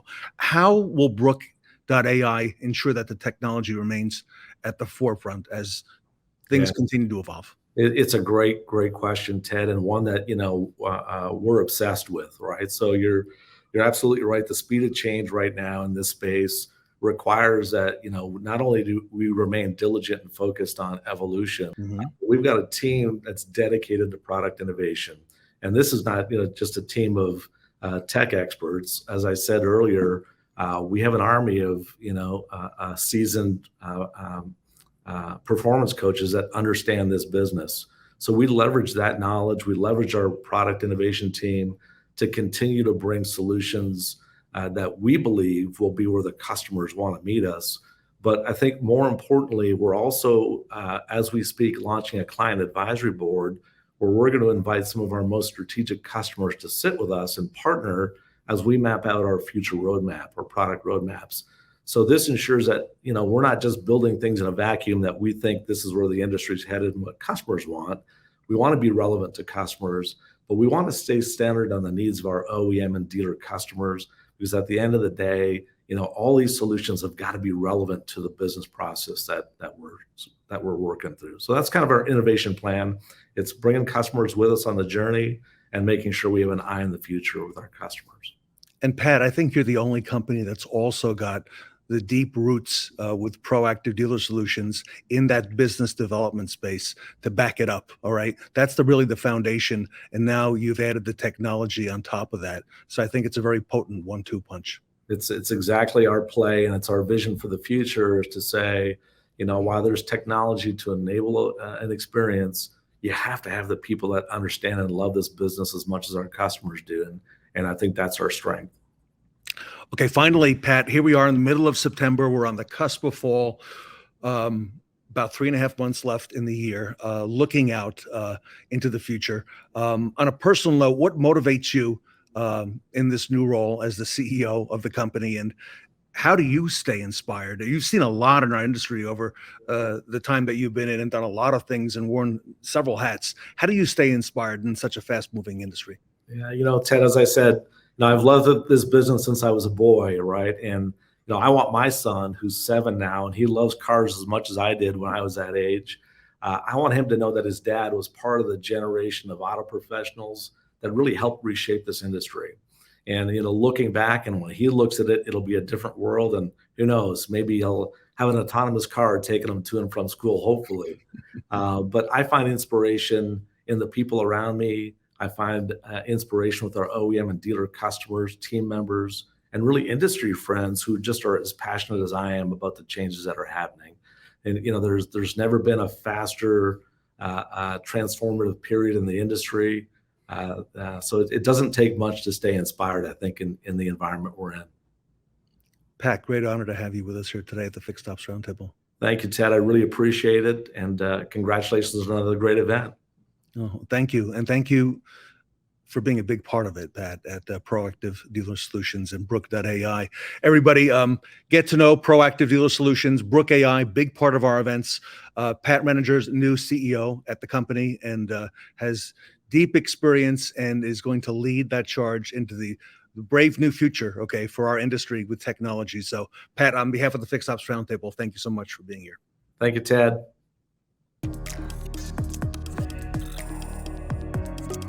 Thanks for calling. This call may be recorded for quality and training purposes. I'm Brooke, a virtual assistant who can understand complete sentences. Tell me, how can I help you today? I want to bring for the oil change my car. Great, I can help you with that. I found a profile associated with the phone number you called from. What vehicle is this for? It's 2022 Corolla. Great. And what's the approximate mileage? 5,000. I'd just like to make sure I heard you correctly before. You're bringing your vehicle in for an oil change. Is that right? Yes. Thanks. My records indicate that this vehicle is also due for mileage-based maintenance. Would you like to add that to your appointment? Yes. Okay, it's been added. Please hold on for a moment while I check for the soonest available appointments. Great, I found some. While your vehicle is being serviced, you can wait for it or drop it off. So which would you prefer? Wait for it. Great, I'll note that you'll be waiting while your vehicle is serviced. Feel free to enjoy our waiting room with Wi-Fi and coffee. Our first available appointment is Monday, October 31st at 8:00 a.m. Feel free to take that one or just tell me when you'd like to bring it in. No, I'd like to bring it in Friday, November 3rd, around 12. Hold please while I check for what's available. Okay, here's what's available for Thursday, November 3rd, around 12 o'clock. I do have a 12 p.m. Should I book it? No, I'm sorry. I meant to say Friday, 4th, November 4th on Friday. Please give me a moment. Please hold. Okay, here's what's available for Friday, November 4th, around 12 o'clock. I do have a 12 p.m. Should I book it? Yes. Please hold while I book that for you. You're all set. We'll save you a seat in the waiting room on Friday, November 4th at 12 p.m. How else can I help you? No, thank you. Nothing. You're welcome.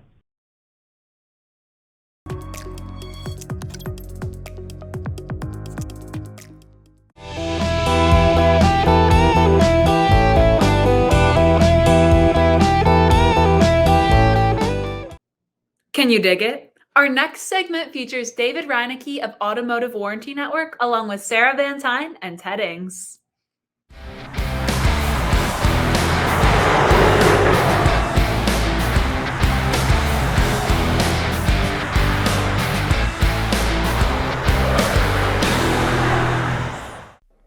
Welcome back to the Fixed Ops Roundtable.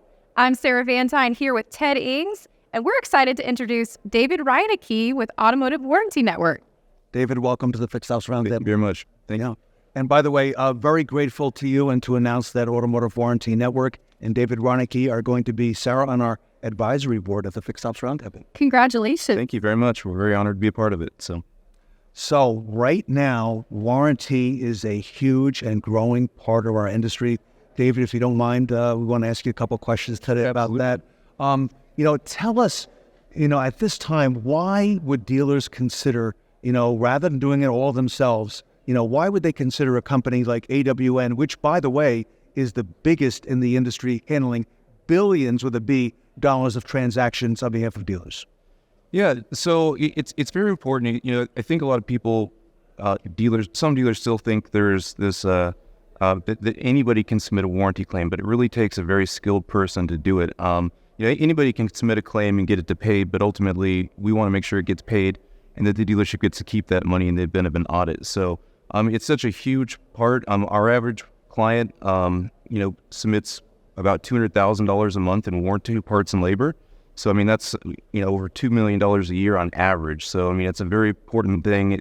So you want to have the skilled person in there, making sure they're collecting your money properly and making sure you get to keep it because, that does get reviewed and it can be charged back in the event of an audit. So, yeah, and with a lot of the, personnel issues and lack of, for lack of a better term, people getting into our industry, I think what you're doing at AWN is very unique and key because also, folks don't call in sick and those are receivables. Those are dollars. Every one of those are ours. Yeah. Totally.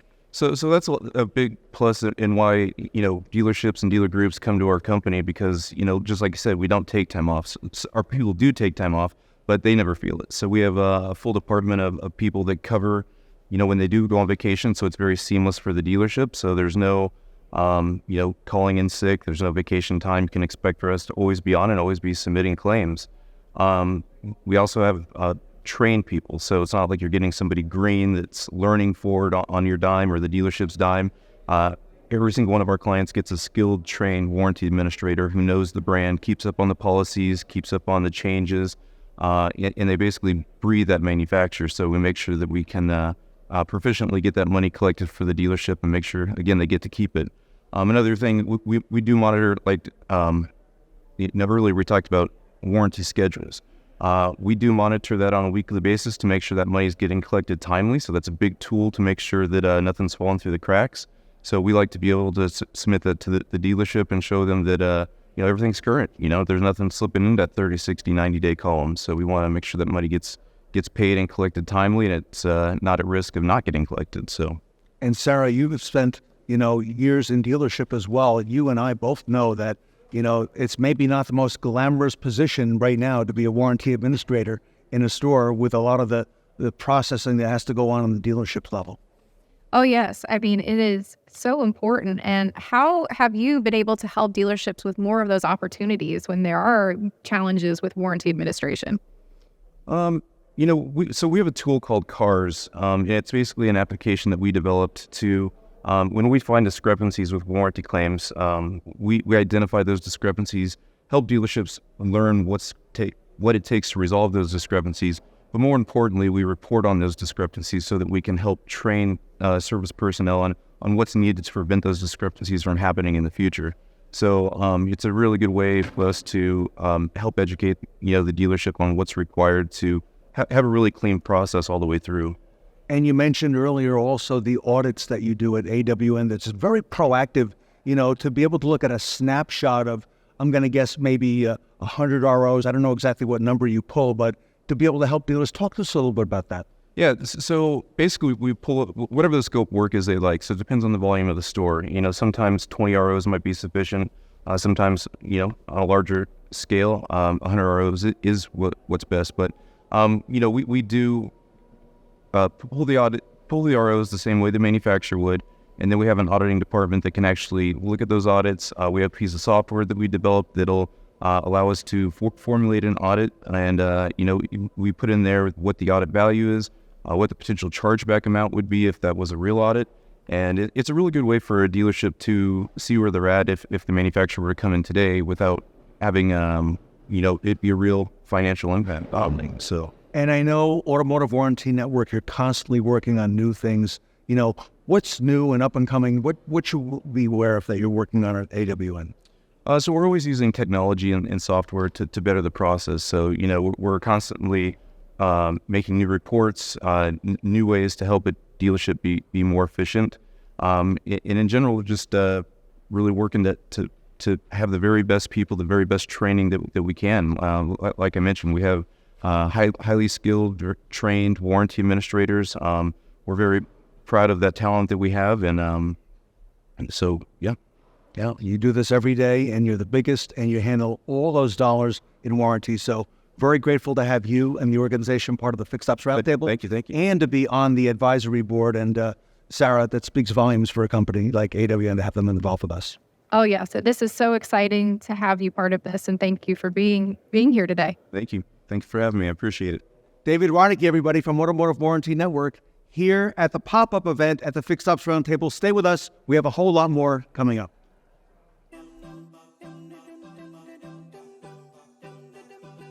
Automotive Warranty Network is the largest and most experienced manufacturer's warranty claims processing company and warranty resource in the world. We have experience with all manufacturers and have hundreds of talented, experienced warranty administrators that are trained and certified. We work with over 1,000 dealerships in North America and have partnerships with hundreds of dealer groups, including most major publicly held groups. We comply with all the FTC safeguard regulations to ensure your data is protected and the warranty transactions we are making on your behalf are safe. When you partner with Automotive Warranty Network for your warranty claim collection needs, you are assigned an experienced, manufacturer-certified warranty specialist that will work on your warranty repairs on a daily basis in your DMS. Our claims management service is a full warranty claims administration service.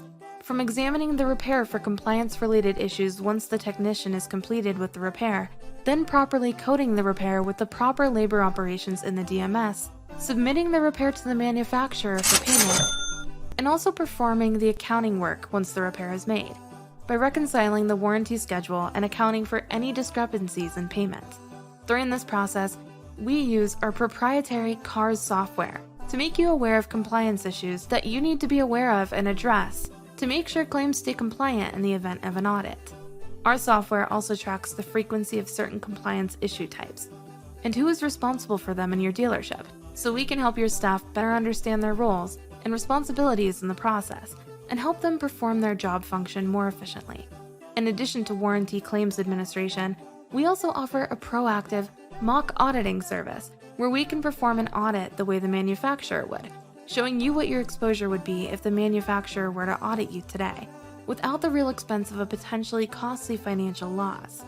During this process, we will ask for the hard copies and supporting documentation for a list of 20 to 50 repair orders, depending on the scope of audit requested. Our auditing team will then analyze the repairs with the same discretion that a manufacturer auditor would and assemble the information in our proprietary software. The result will be a detailed report with the value of the audit and the potential loss. We will break down each issue type by category and dealership personnel associate with each discrepancy, so we can show you the most common problem and who is responsible for them.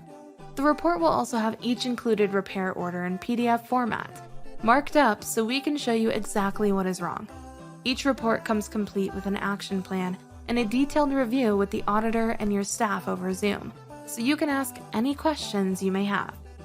We also have a team of trainers that can work with your technicians, advisors, and service personnel on what their role and responsibilities are in the warranty process and best practices to make sure everyone is performing to the best of their abilities to ensure the best outcome if the warranty work is to be audited. Our training can be recommended as a result of one of our proactive audits or performed as an a la carte service. If you're looking for the best solution for your warranty claims administration and management needs, Automotive Warranty Network is the solution for you. With over 280 trained and certified warranty administrators, team leads, auditors, and support staff, we have the resources to collect the money you are entitled to in a timely manner and help you retain that money in an audit. Please visit our website to see what hundreds of satisfied clients say about our service, or contact us at info@awninc.com or 303-703-9143.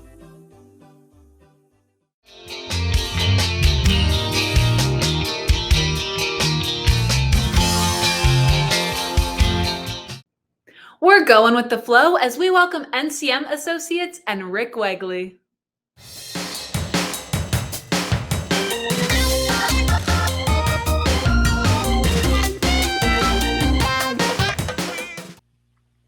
Welcome back to the Fixed Ops Roundtable. It's a great honor to welcome Rick Wegley from NCM Associates to the Roundtable. First time here, Rick, welcome to the conference. Thank you very much, Ted. I appreciate you inviting me, sir, and looking forward to some great conversations with our audience today. So many folks who participate in these events, Rick, are aligned and work with NCM Associates at the great work that your organization is doing. And we just had David Lance here in May at our last event. It was our Back to the 80s theme. And he presented us, I guess annually, NCM does a benchmark report for fixed operations. Yes, we do. There's an annual report. We also, of course, get data from our clients on a monthly basis. So NCM has about 8,500 clients across the U.S. and Canada, and we do receive their financials monthly. We process those, kind of create benchmarks, which are obviously changing month to month throughout the year. So we do update those just to kind of give them some feedback on how they're performing, and also to let them know what's going on in the industry outside of those four walls they work within. So, yeah. And you know what? A tremendous hunger for that, isn't it, Rick? Oh, absolutely. Absolutely. So a lot of dealers, with all the focus there is now on fixed, I can't believe the focus that we have today that, we didn't have even 2, 3, 4, 5, 10 years ago. A lot of folks ask, what are those key performance indicators? What metrics do I measure? I know you have a lot to weigh in on that. Okay. Yes, absolutely. And you mentioned retail and sales. That's where it starts. If we don't sell a car, we don't have a customer. I've been in the business 40 years total, retail, wholesale, instructor.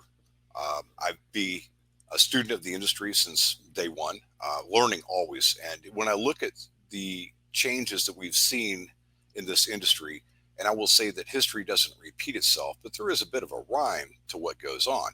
So right now and today, looking at vehicle sales, especially over the last 2 or 3 years, yes, the gross has been good. The F&I has been good. Used cars really struggle just because of lack of inventory, but the volume has been down. And, if I go back to even 2008, 2009, 2010, when we had, a downturn in vehicle sales, especially in 2010, we only sold about 10.5 million cars. That trickle down effect had a pretty significant impact on parts and service operations, fixed total, within 3 to 4 years. And a lot of that is due to retention, just simply put, retention of the customer, keeping them coming back for service beyond the warranty period. So when I look at our metrics today, one of the key things that I really look for, and, warranty is not controllable. You're purely the beneficiary or victim of the manufacturer's product quality or lack thereof, or recalls that drive that business. We don't sell warranties, so there's no true control over warranty. We look at internal. Internal is purely the result of other aspects of our business. Again, used cars. How many used vehicles can we take on trade or buy at the auction, which is rare today, or curbside purchases. And so that used vehicle income for service and parts is pretty much capped by what we can do in variable operations, PDIs, some accessories, etc. The only controllable we have is the customer pay. Yeah, and I've put the focus on that for so many years. And, you know, the three key metrics I look at is customer pay RO count. That's the number one. And we've seen that take a hit over the last decade just because of simply the lack of intervals. I mean, some of our brands are over 2 years, 21,000 mile service interval versus 5,000 mile every 6 month service interval. But that service interval has driven a downturn in customer visits to the dealership. Then we have also a lack of required maintenance on a lot of these cars, valve adjustments, wheel bearing repacks, things that we used to do on a regular basis at 15 or 30,000 miles that either don't exist anymore or the intervals have been extended to the point where, you know, it's almost unheard of to see those services coming through a shop. So customer pay RO count for me is probably my primary driver, because the each month after month and year after year, if I've got more customers coming into the dealership, that tells me I'm a healthy and growing business. But anytime I see stagnation in customer visits to the dealership, or any downturn for sure, would indicate a loss of retention. And to put that into a dealer perspective would be, if you have a flat or negative RO count this year versus last year in customer pay, you probably lost at least one customer for every new vehicle that you sold last year. And that's pretty dramatic when you look at the long-term impact. The second number that I look at intensely is customer pay billed hours to the shop, which is tech hours, right? Again, warranty comes from warranty repair, which, you know, depending on your brand quality or lack thereof, is going to drive warranty hours. It's becoming more difficult to diagnose, of course, but, you know, at the same time, warranty is what it is. With internal, again, with used cars being down sometimes 30, 40% from prior year with volume, it's really put a dent in technician hours in the shop with internal, especially for stores that were 3-to-1 used to new ratios that are now down to 1-to-1. New to used ratios. So the second number I do watch is customer pay technician hours billed in the shop. Now, it's possible to have an increase in RO count, but still have a decrease in technician billed hours, which could be sometimes because of capacity. We're not effectively taking the time to do the multi-point inspections. We're not making menu presentations. Right. Simply put, we're so loaded up on repair work in the shop, there's no availability to upsell maintenance, if you would, or take care of walk-ins or emergencies. And then the last number I look at is customer pay overall sales and gross profit.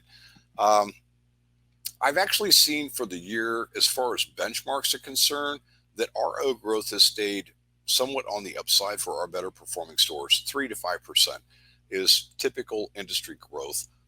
Customer pay hours billed in the shop should align with the repair order count, which hasn't really, to be honest with you, it's been relatively flat.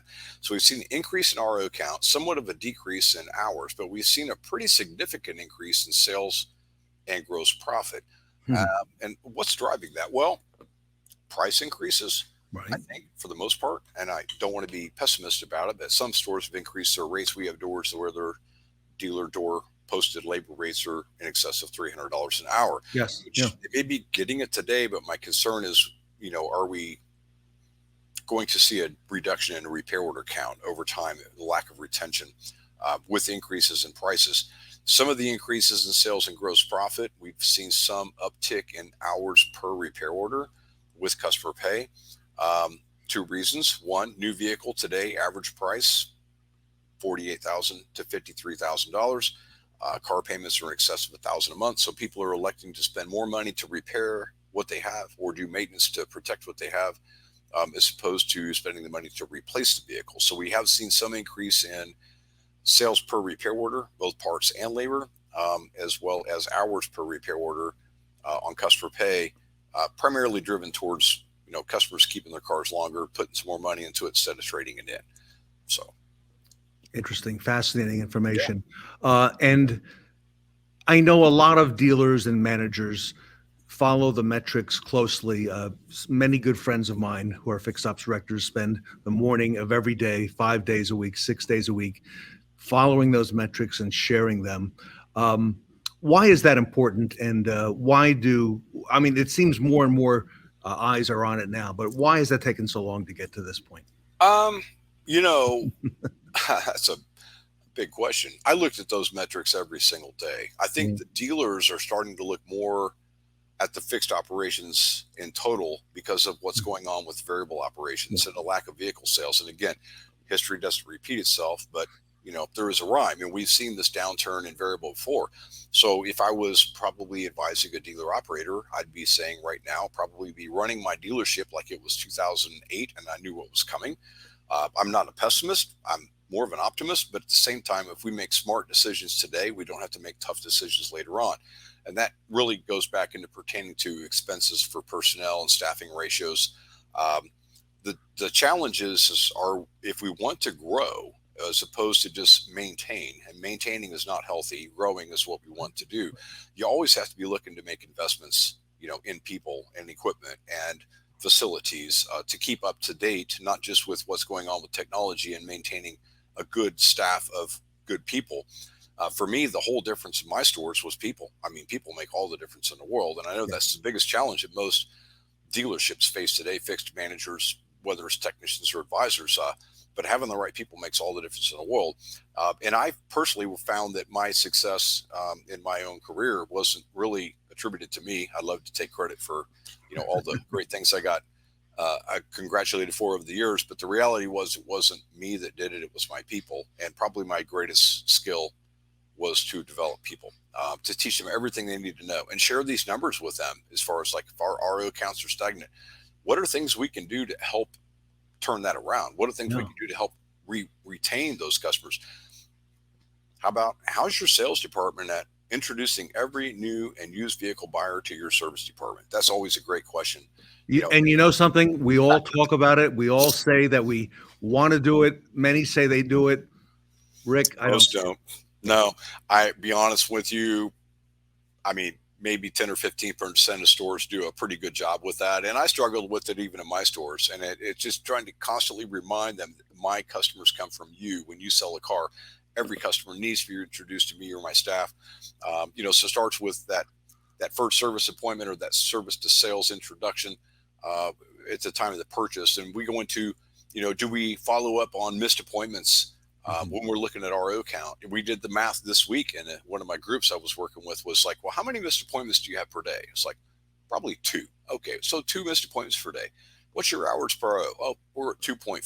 Happen to be a BMW store. All right, great. What's your effective rate? 165. All right.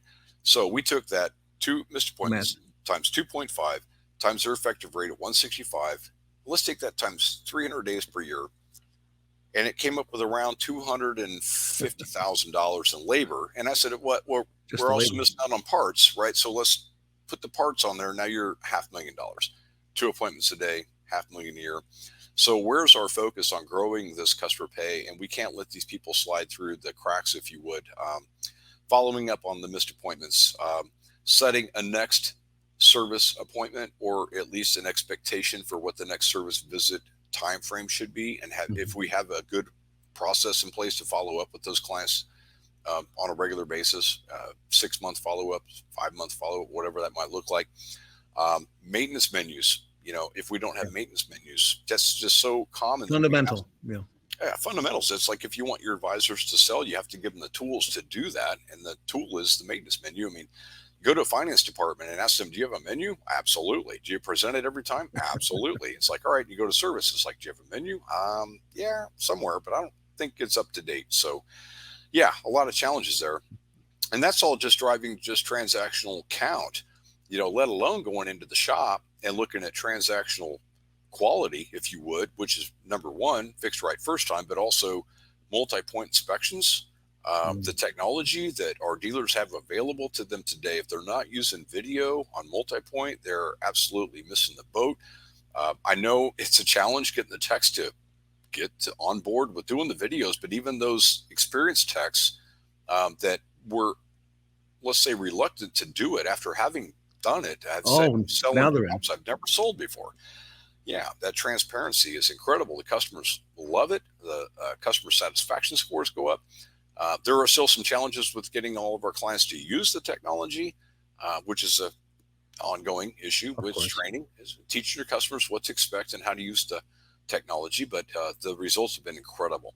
The word you just used, Rick, if I may, transparency. Yeah. I don't know if I ever thought that would come to fixed operations, yet here we are. Yeah. You know, our industry, quite frankly, as everybody knows, doesn't really have the best stigma, you know, and historically probably proven why so many years ago. But today, transparency is huge. You know, customers, they see it. A picture is 1,000 words, obviously. Transparency in pricing, transparency in business practices builds trust. And that trust is where the sales come from, quite simply. If they trust the convenience is there, the price is right, they're going to do business with you. There's no way getting around that for sure. Yeah. And internet, people have information access today they didn't have 15, 20 years ago. And that's a good thing, I think, absolutely, for the whole industry. So. And customers are just like we are. We all walk around with that phone in our hands, and we all have the ability to fact check and to, you know, make sure that they are getting the best. Yep. Price Shop, you know, Repair Pal, whatever software they're using, they can find that information. Absolutely. Yep.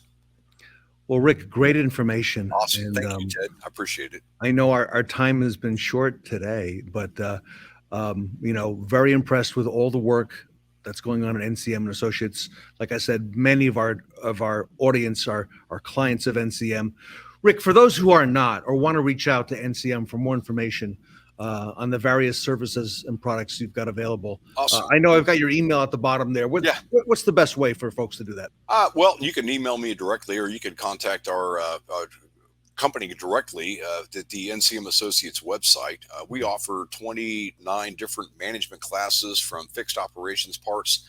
We got 6.5 days of parts management training, 6.5 days of service, 3.5 days of collision, 3.5 days of express. We've got 3 days of advisor training, plus used vehicles, general sales management, financial management, a whole plethora of classes that are available. We do those throughout the year in both Kansas City at our home office, as well as workshops across the country. Some of the KPIs I mentioned are also available through our website at no cost. You can go online and download those in a PDF format. Some of the key performance indicators for both service, parts, and collision centers, as well as variable operations guides for both new, used, and F&I departments. So yeah, if you're interested or want more information on NCM or the products we offer, as well as 20 groups in addition to training and consulting, just reach out to myself at Rick Wegley or R Wegley at ncmassociates.com or at the NCM Associates website. Thank you. Fantastic. Everybody, Rick Wegley from NCM Associates here today with us at the Fixed Ops Roundtable. Awesome. Thanks so much, Ted. Have a great day.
Take a walk on the wild side, man. Welcome back to the Fixed Ops Roundtable FORTSTOCK event. Learn how BG continues to innovate and improve their product lineup on the BG Products Technology panel.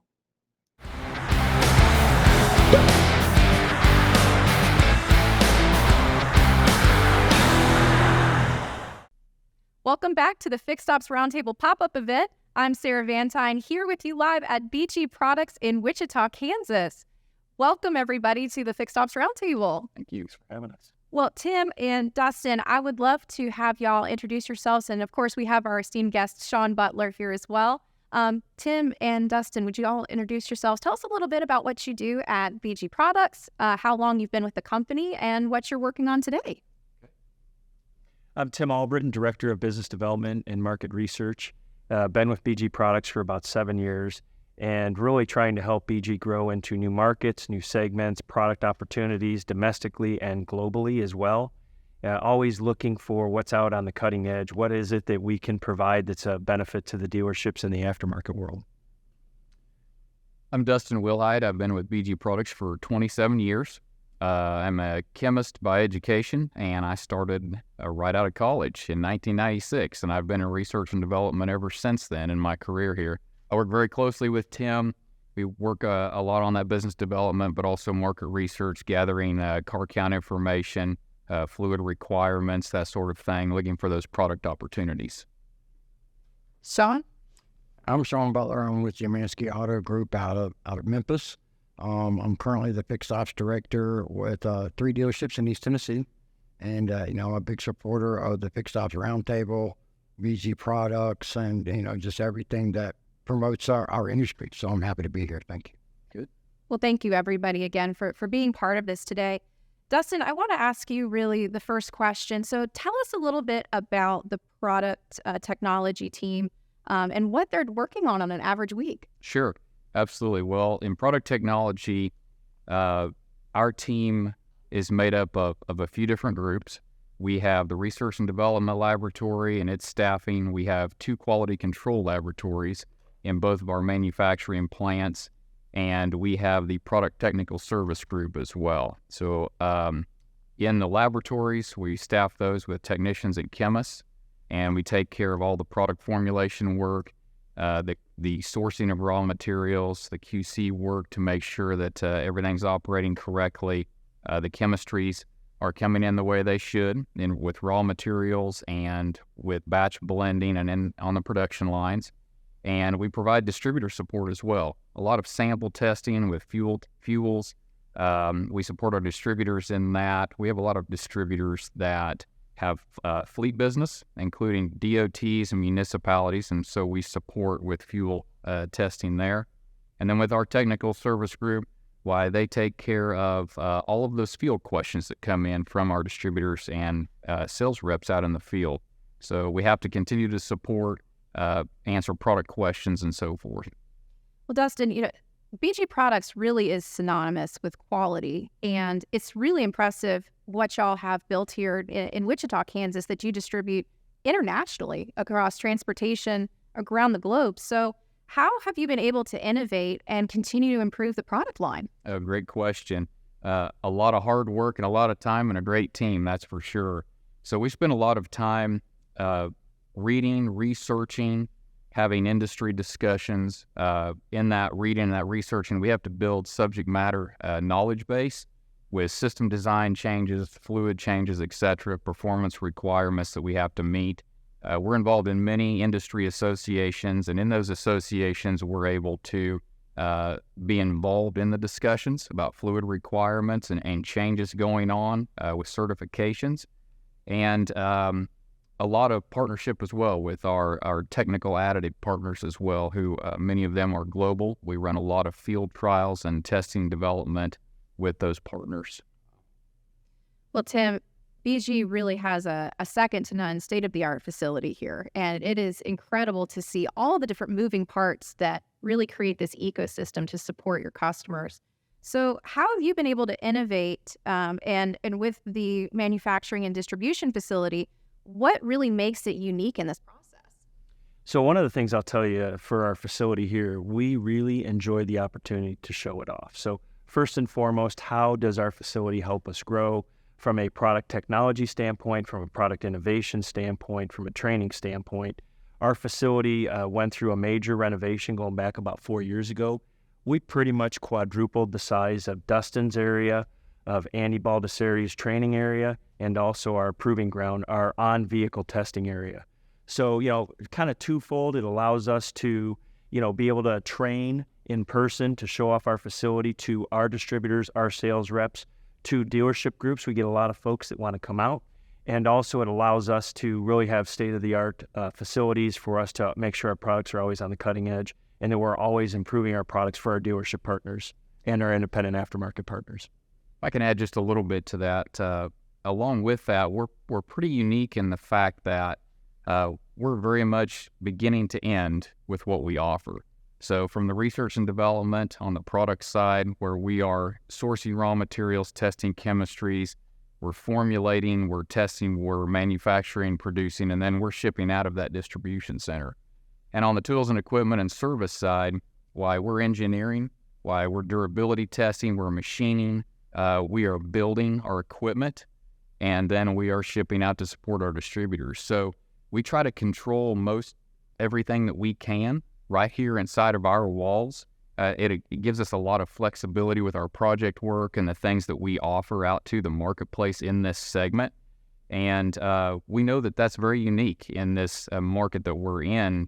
We're aware that much of our competition is not able to do that. And so we have a lot of support from our board of directors and our executive management to continue to invest in those capabilities here. Well, Dustin, that is absolutely incredible. And really, it speaks to the entire team at BG and how dedicated they are into providing a quality product to everybody across the automotive industry. Shawn, from your perspective, how important is it for a dealership to have a partner like BG that really is continuing to innovate and help with the dealership and products that y'all offer to customers? Well, Sarah, it gives you peace of mind, right? So it's not any type of voodoo magic, or you're selling, magic oil or anything like that. It is actually products that are designed to enhance the livelihood of your car, make it last as long as you want to drive it. So when we put it together in a menu package for a customer, you can have confidence that they're going to support that. All the products come with warranties, right? So if it doesn't, if something happens to that car and they've been using the product continually, you have backup on it. And that's huge. Well, Shawn, you spoke into it, just being that partner with the dealership and really wanting to stand behind and deliver the results that BG offers in their product innovation is so incredible to have that at the dealership. And if I could add something there, we would be greatly remiss if we didn't mention the BG Products field team that's out there. So in the U.S. and Canada, we've got about 800 folks out in the field that are supporting dealerships all day, every day. Our senior leadership team likes to say that we're less than 2 hours away from any in-person discussion at a dealership or independent repair shop. So that's a significant part of who we are in our business as well. And as Dustin mentioned earlier, that's really something that some of our competition simply can't offer. So we're always in your shop. We're there as much as you want us to be, answering questions, training, delivering product, helping you guys, your service advisors, your technicians, your parts department, helping you guys troubleshoot whatever it is you have and whatever it is we can help you guys get there. Because we understand that the owner's vehicle needs to be out on the road as quickly as possible. So, one more thing I might add to that is I have seen, come in when has been a problem, boom, hey, can we get a fluid sample? Hey, we want to test it. We want to see what happens. And then I've never seen them not take care of something. Well, Dustin, on that note, so what fluid trends are you seeing in the industry and that dealers should be paying attention to right now? Oh, good question. So with engine oils, automatic transmission fluids, and gear lubricants, why we see and have been seeing, we will continue to see the trend of lower viscosity. So just think of that like the fluid is getting thinner, right? And so that's really driven by fuel economy requirements. So as we decrease viscosities of the fluids in these systems, there is the potential of increased fuel economy in the vehicle. Also, why inside the industry there is talk, discussion, and planning for engine oil specification changes as well. But really that lower viscosity aspect, which we continue to talk to our distributors and our field representatives about very, very frequently. Yeah, so I might add to that, when they go down, when they first went to the 020 oil, everybody was freaked out, right? And the car manufacturers weren't ready for it. Right. Because all of them had engine problems. I mean, they started burning pistons and rings and, so these additives could have prevented that had they been using them. Right.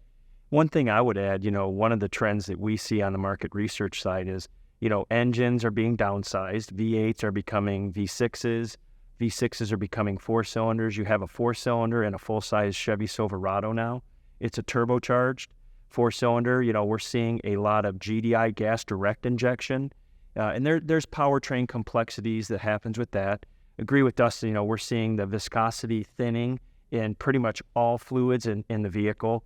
We're seeing the average age of a vehicle in the marketplace right now is about 12 years old. Average mileage on it right now is about 130,000 miles. So we look for those trends, and what those trends mean for us is service opportunity. And that's one of the things I think you see Dustin and his team really pushing for is, when do the fluids break down? A lot of vehicles are in severe duty operations now simply because of heat and humidity. So again, these are the trends that Dustin and his team see that market research is always putting in front of us. So those are a few critical points in the industry that we're talking a lot about and advancing our chemistry and fluids towards that. Sorry. Yeah, to your point, when nobody drives a car around a test track at 60 miles an hour for 5 gallons of gas. Right. Everybody's in a severe duty situation. That's 100%. That is the menu that we follow in the dealerships, and we educate the customers about that.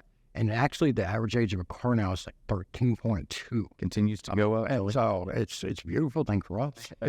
For us as well. Yeah, we agree.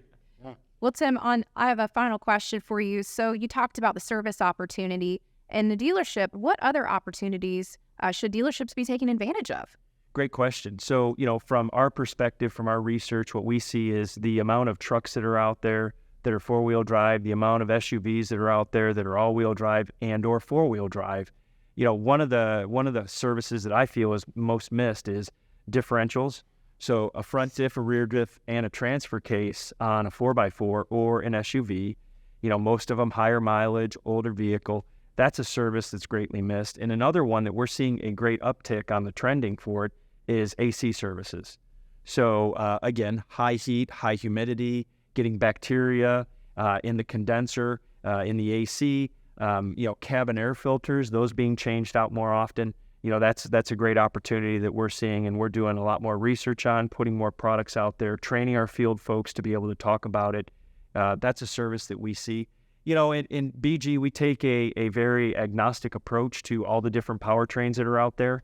I would tell you all the electrification that's happening, albeit at a very slow pace from the service side. We see great opportunities for service in those as well, whether it's a hybrid or whether it's a full-on battery electric vehicle. There are plenty of services to be had there as well. And we're training our field. We're in the process of training our field about those service opportunities. So those are kind of the top 4 or 5 in my opinion. Excellent. Well, Dustin, Tim, Shawn, we've learned a lot today, and I think there's a lot of tips that our dealers can take away and anybody else that's watching this segment. So with that, we look forward to having you stay tuned to the Fixed Ops Roundtable. We have some exciting segments coming up. Don't go away.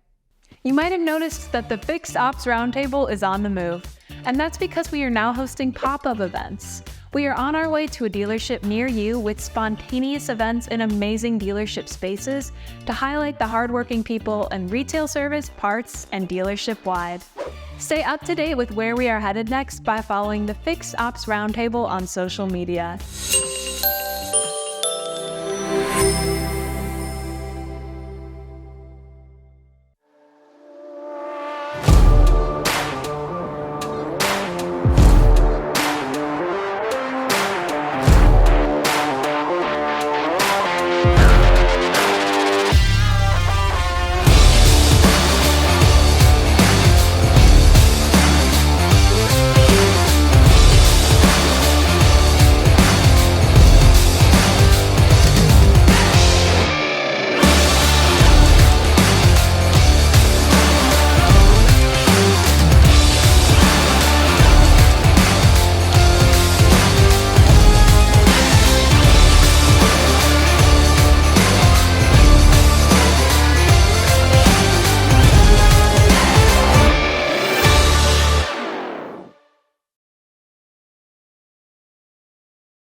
Hello, everyone. My name is Jacob. I am the lead implementation rep here at Update Promise, here to give you tips on how to have a successful onboard. Tip number 1, to have a successful onboard, hold a management meeting with your entire staff so that they are prepared for what's going to happen on that week of training. Tip number 2, make sure you have all of your devices on site, and don't forget the cases. And last but not least, tip number 3, be sure to minimize the number of appointments for the day to allow adequate time for your training.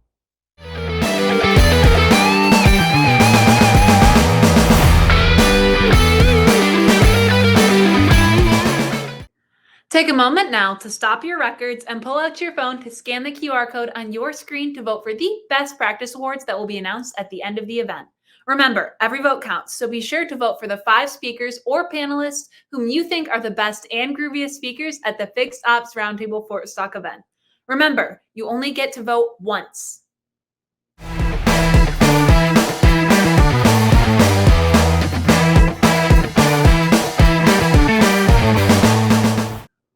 Learn from the best in the business about how they develop young technicians at the dealership level with the Young Tech panel up next.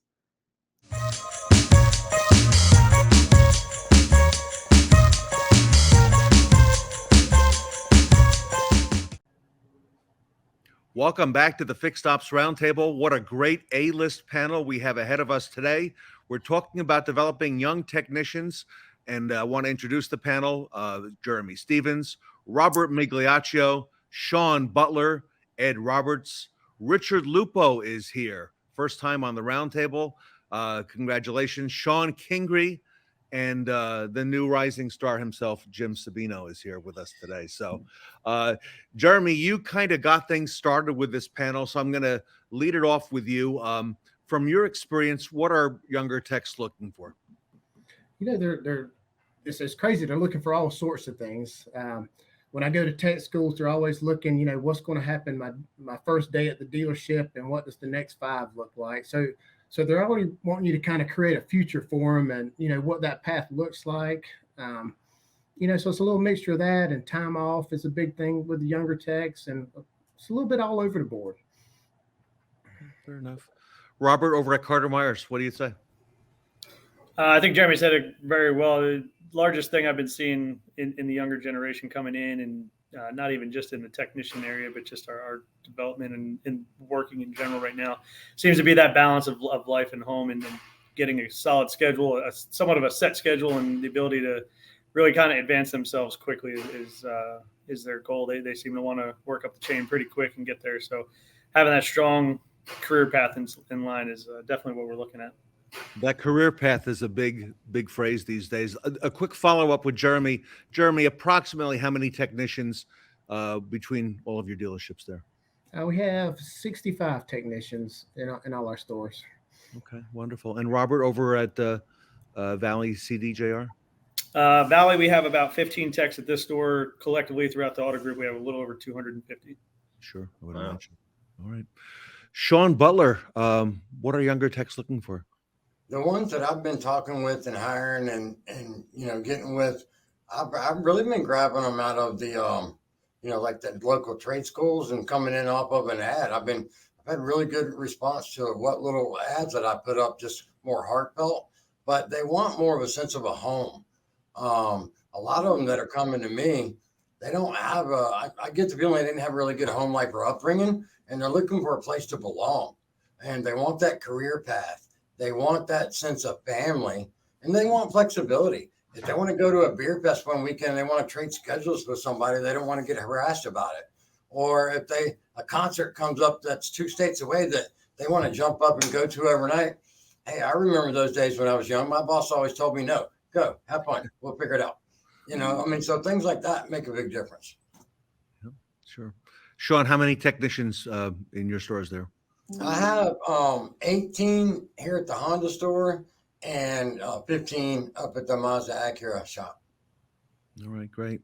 Ed, I'm not going to ask you the technician question, but I will make a point that on my recent visit to see you at Bozard Ford Lincoln, I was amazed at the young workforce that you have there, especially in the shop. 2/3 of our staff, or technical staff, is 30 or less, and that's huge in the industry that we live in. So but what we, not to rehash what everybody else has said, and they're touching on the right things, I just want to add a few things to it. Our younger generations, they won't support. They've had this since they was born, and that has been their support. And they come in here and they don't necessarily, this doesn't give them all the support they need, so they won't support. And then one of the things that we have to embrace, and it's a struggle, but we have to embrace it, is they don't want to do the same thing forever. With baby boomers, it was very common to pick up a job, retire, maybe pick up another job, retire from it, and have 2 jobs throughout your career. Well, that's not where we're at with the generations that we're with today. And there's nothing wrong with that. They want to spread their wings a bit. And as long as we provide them those paths for them to spread their wings, they'll stick with us. And they'll stick with us and do other things, and they'll do them phenomenally well. And once they find a spot that they feel the most fulfilled in, then they stick with it. But they don't know if they're fulfilled in the first one, so they want to explore out until they find something that they are fulfilled. And sometimes it cycles back to be a tech. They go from a tech to maybe being an advisor, maybe being a salesperson.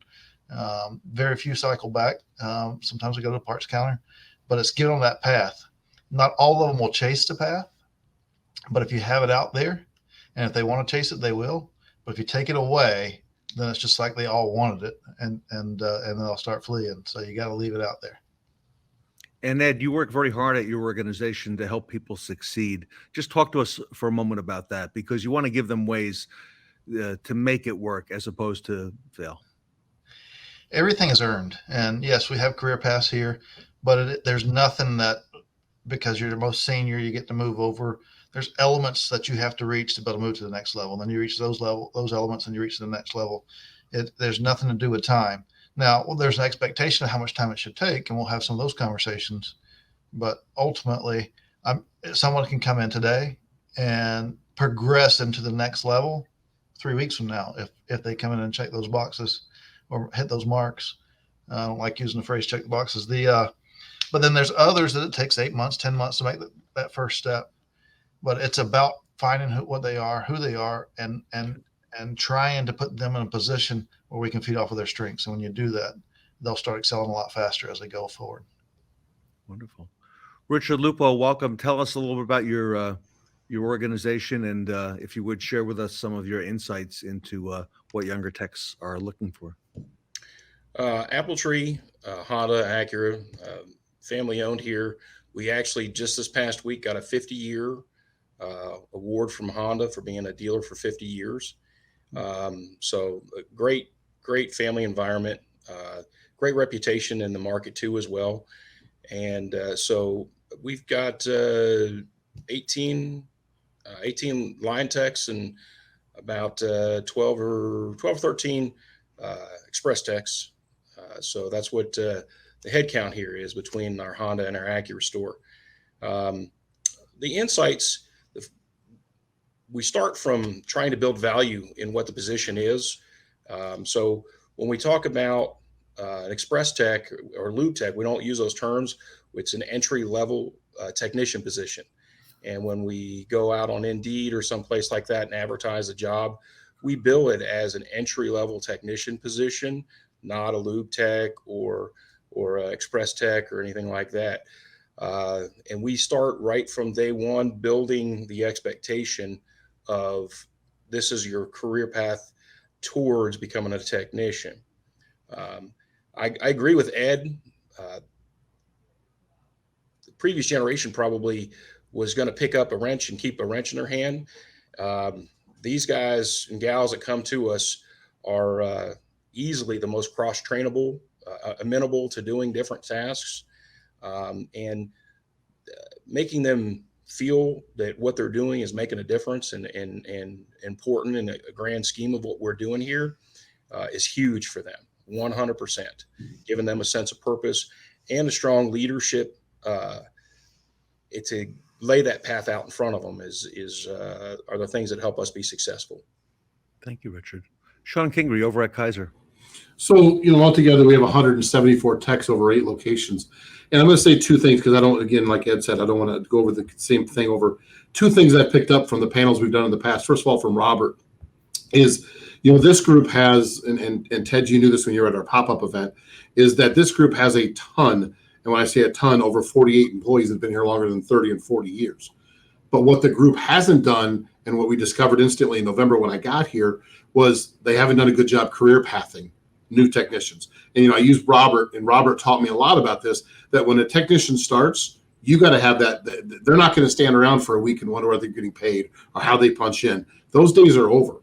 It's got to be lined up. It's got to be set up. It's got to be welcome when they come in the door. They got to know exactly what they're doing and how they're going to do it. And there was an HR gal that taught me in Florida, because she was a millennial, who said, Shawn, work-life balance is worth more than money. And that's tough for somebody who's 50 years old to understand, because that wasn't the case with me, guys. It's always been about the dollar, because that's how we were raised in the car business. You're always chasing gross. You're always chasing net. You earn what you burn. Well, for the new generation, it's as much about time off as it is about what they're going to make. Yeah. It's really that important. And Richard, I like that. I like the not calling them lube techs. I like entry-level techs, because lube techs, it's degrading. It is what it is. That's what they're doing. And it's kind of the afterthought, bottom of the side of the shop. I like the thought about it. But anyway, work-life balance is definitely probably the biggest change that we're doing. Excellent. Jim Sabino. Well, not to repeat and double up on what everyone says. I agree with just about everything that the panel has said to everybody. One of the things that I found success in is setting up a clear career path and holding them accountable to it, setting up targets and deadlines for training. We're a Ford dealership, so we have 4 Ford rooftops and across about 110 technicians in total across the 4 stores. So we have a decent amount of guys here.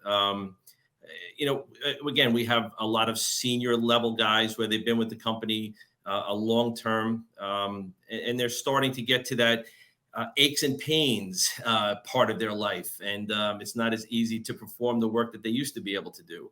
So that we rely on our younger staff, our incoming new students that we get. And we've had much success with trade schools. The help wanted ads, the Indeeds, all those things really don't work well for me here, and maybe just are part of the New Jersey or the Northeast that we're in. It's a face-to-face job fair, career fair. I sit on 2 advisory boards with 2 different technical schools, so I'm in there. I'm on the ground. I'm in the classrooms. I meet the students face-to-face. We talk. We a lot of them are interested in Ford. Some of them like the highline European cars. They like the sex appeal of the BMW, the Mercedes, and that type of stuff. So Ford is cool. They want to work. They want to come in and work on Shelbys and Mustang GT350s and Broncos, and we do a lot of that here. But they don't walk in the door working on a Shelby GT350. In time they will, but they have to earn it. Walk before you run type of a scenario, and that's how we do it. We mentor them. We have a mentorship program where we set them up with our senior technicians that would be good to show them the way, to show them how to arrive. Building their skill set, taking their web courses, getting into the classrooms. The career has a never-ending learning process with new product. Technology is always coming out. So that's something that we find a lot of success with, and we make sure that we treat them with respect and meet their. I've heard the word work-life balance a lot throughout this panel here, and that is a big a buzzword with the younger generation entering the workforce, not just in the car business. I think across in all types of careers that are out there.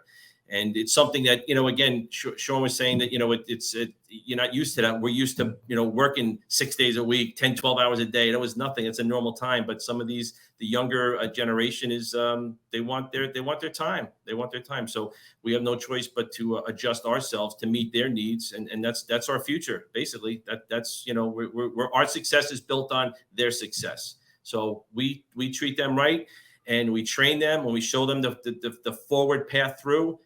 It's going to pay us dividends and keep our business rolling. I'd like to ask each of you if you could share with us a story of maybe a win at your organization in retaining or creating something for a younger tech. In doing that, I want to come to Ed first. Ed, I noticed that career path, there's the phrase again, at Bozard, begins outside of the main shop in the quick lane. And once the The quick lane has been established into the main shop. You do something unique with two-person teams playing to people's strengths. And I'm wondering if you could explain that to us, how that works, and if that's helped you to retain younger techs. Yes, it certainly helps us to retain younger techs. So to answer the tell of that first, we do a lot with two-man teams because we want to make sure that with our entry level coming in into quick lane, we want to make sure that they can be a team player, that they can work well with others, because it's hard for me to teach them if they want to communicate with somebody. So that's one of the elements of the two-man teams. Where there's so many things that comes off of that. We learn what their strengths are. We learn their areas of opportunity. We learn who they are by having them connected with someone all the time. And then it creates a competitive atmosphere. None of the teams want to get outran by the others. Once they leave quick lane, once they graduate from quick lane and move over to our tech development program, they don't have to stay a two-man team. It becomes a choice at that point. And about 60% of them stay as a two-man team, and some of them still want to be on their own, and that's fine. But it really allows us to learn who they are as a person and what we can develop them with the fastest as a technician. And then I want to give you a quick win. A lot of times for a lot of us, we are trying to extend our senior guys' career out because, man, they have all that knowledge, and we want them to transfer it. So we end up making them a shop foreman. But by the time we make them a shop foreman, they're making a little bit of noise. You might not want to do this. Look at what it's done to me over this time. But if we connect them in a way where they can do different things, maybe they can teach those guys in the tech development program. I'll reverse that role a little bit. Let me come back to that. I'll reverse that role a little bit. My shop foreman is 26 years old. He started with us in all those early spots, went through our tech development program, was an apprentice, was a technician in the shop. But because you can outrun all those things with performance and coming in and bring the right attitude and effort, you can earn your way into those roles. And now I don't have to worry about someone talking to other people out. I got someone I can take to these tech schools and they can relate to him. And so when you go to the tech schools, I can bring all the other people that's been in the business for 30 years, but he's the guy that they want to go up and talk to because that's the guy that they can connect with and relate to. Yeah. So it's just a different approach. And there's so many opportunities that you can get from trying something different. You don't have to do that, but try something different. And I can assure you the results will be different. Love it. Who'd like to share with us a win? I'll open up to the group. Well, I'll jump on what Ed said, because, Ted, my big deal is tech colleges. And I think it was talked about earlier. Everybody can put Indeed ads out there. And I know Tully and myself and Ed, we all talk about, the $50 an hour. We could, whatever this flat rate end is, we don't know yet because we keep all stealing from each other and outgrowing each other. I love the tech panel. What Ed just said is a home run, because when I go to a tech college, I don't go by myself. I bring a parts guy, I bring a tech, and I bring a shop foreman. Because listen, I can be the sales guy, fast talking up there, drinking my Diet Coke, making jokes and making everybody laugh. But then they get to hear from this guy. And back to the tech college, this, even I know this is a tech panel, but listen, there may be a guy in that room that doesn't really probably want to turn wrenches, but he can also be the parts guy. And you can pull out of that. And to Ed's point, then you go as a team. And then when they go back and go and talk to the other team members, the parts guy does, the tech does, they then share, hey, listen, these college kids aren't so bad. They kind of get it. So when you bring them in, they already know 5 guys. They already know 5 people. I bring a writer with me. I'm not scared to bring anybody with me. Anybody will get up there and talk with me. It creates a really good environment. Love it. Who has some wins or learnings that they could share with us? I'll jump in. So we actually have one recently. I'll use as a good representation of what we're all doing here. And a lot of us all run a apprentice program of some sort where we take care of developing and building our own and growing from within. And I have a apprentice now who's all of 100 pounds, probably soaking wet, working in a factory prior to working here. Probably the least likely person you'd look at for hiring and working in this position. But the drive and the heart was there, and the desire to want to be in the shop was what I looked at versus everything else. And that's what I'm seeing that we're looking at more. The people that want to do this career, because it's become a career that's so hard to get a large group to join anymore.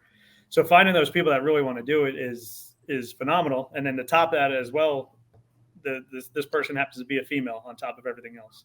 So I have a young female who just has a heart, desire, and drive to want to be in that shop, learning to grow. And To Ed's point, I got to give him kudos on that. I'd never looked at it that way, but letting them know they graduated and moved into the other side of the shop, I think is a much better idea than just kind of moving them over and kind of putting them in a different position within the shop. I think giving them that gratitude and that fulfillment of what they've done really kind of helps push them forward. I've also heard a lot, Robert. We talked recently on some panels about recognition, for technicians and things that various dealerships do, and we took a lot of notes on that.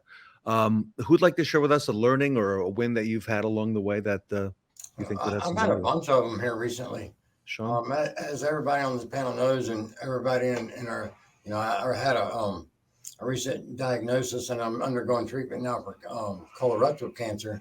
I've had literally hundreds of people that I hired over the years and pulled them off the street, out of the detail department, out of the grocery store, wherever it was. And now they have families and houses and cars, and they're master techs, they're lane managers, they're service managers. How gratifying that is. I haven't heard from these people in years. Heck, I forgot half of them. I'm human. You see a lot of people, and they're reaching out and saying that they're praying for me and that they're sorry to hear about that, but they wanted to know that I had a positive influence on their life, and that's humbling right there. Yeah, that's big. That's nice. Very comforting. Strong. Thank you, Shawn. That's what it's all about. I gotta chime on to that, Shawn. Yeah. That is what we do it for, is to have an influence on people's lives, and for people to come back and tell you that, you cannot ask for a better reward. That is huge. Just have to piggyback on that a bit. Here we are talking about young techs, but really, they look to the leaders, right? And it is gratifying, Ed and Shawn, when we hear that, and that does make it all worthwhile.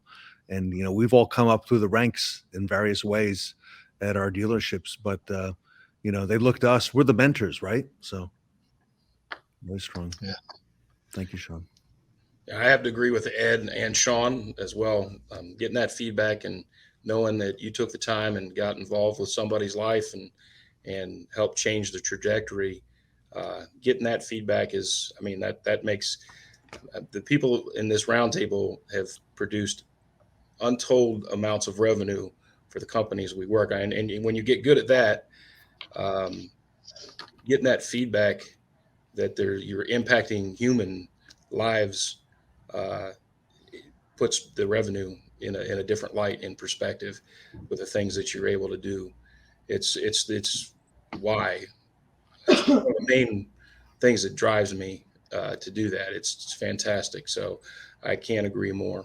Hey, I wanted to jump in real quick. I had a funny one for you. One of the kids who reached out to me, he's the same age as my boys, 26, 27 years old.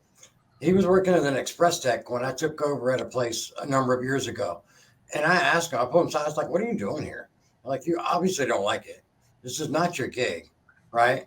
I was like, find what excites you and chase that. That kid's on the list of people who donated to me. He's a millionaire now. He does YouTubing.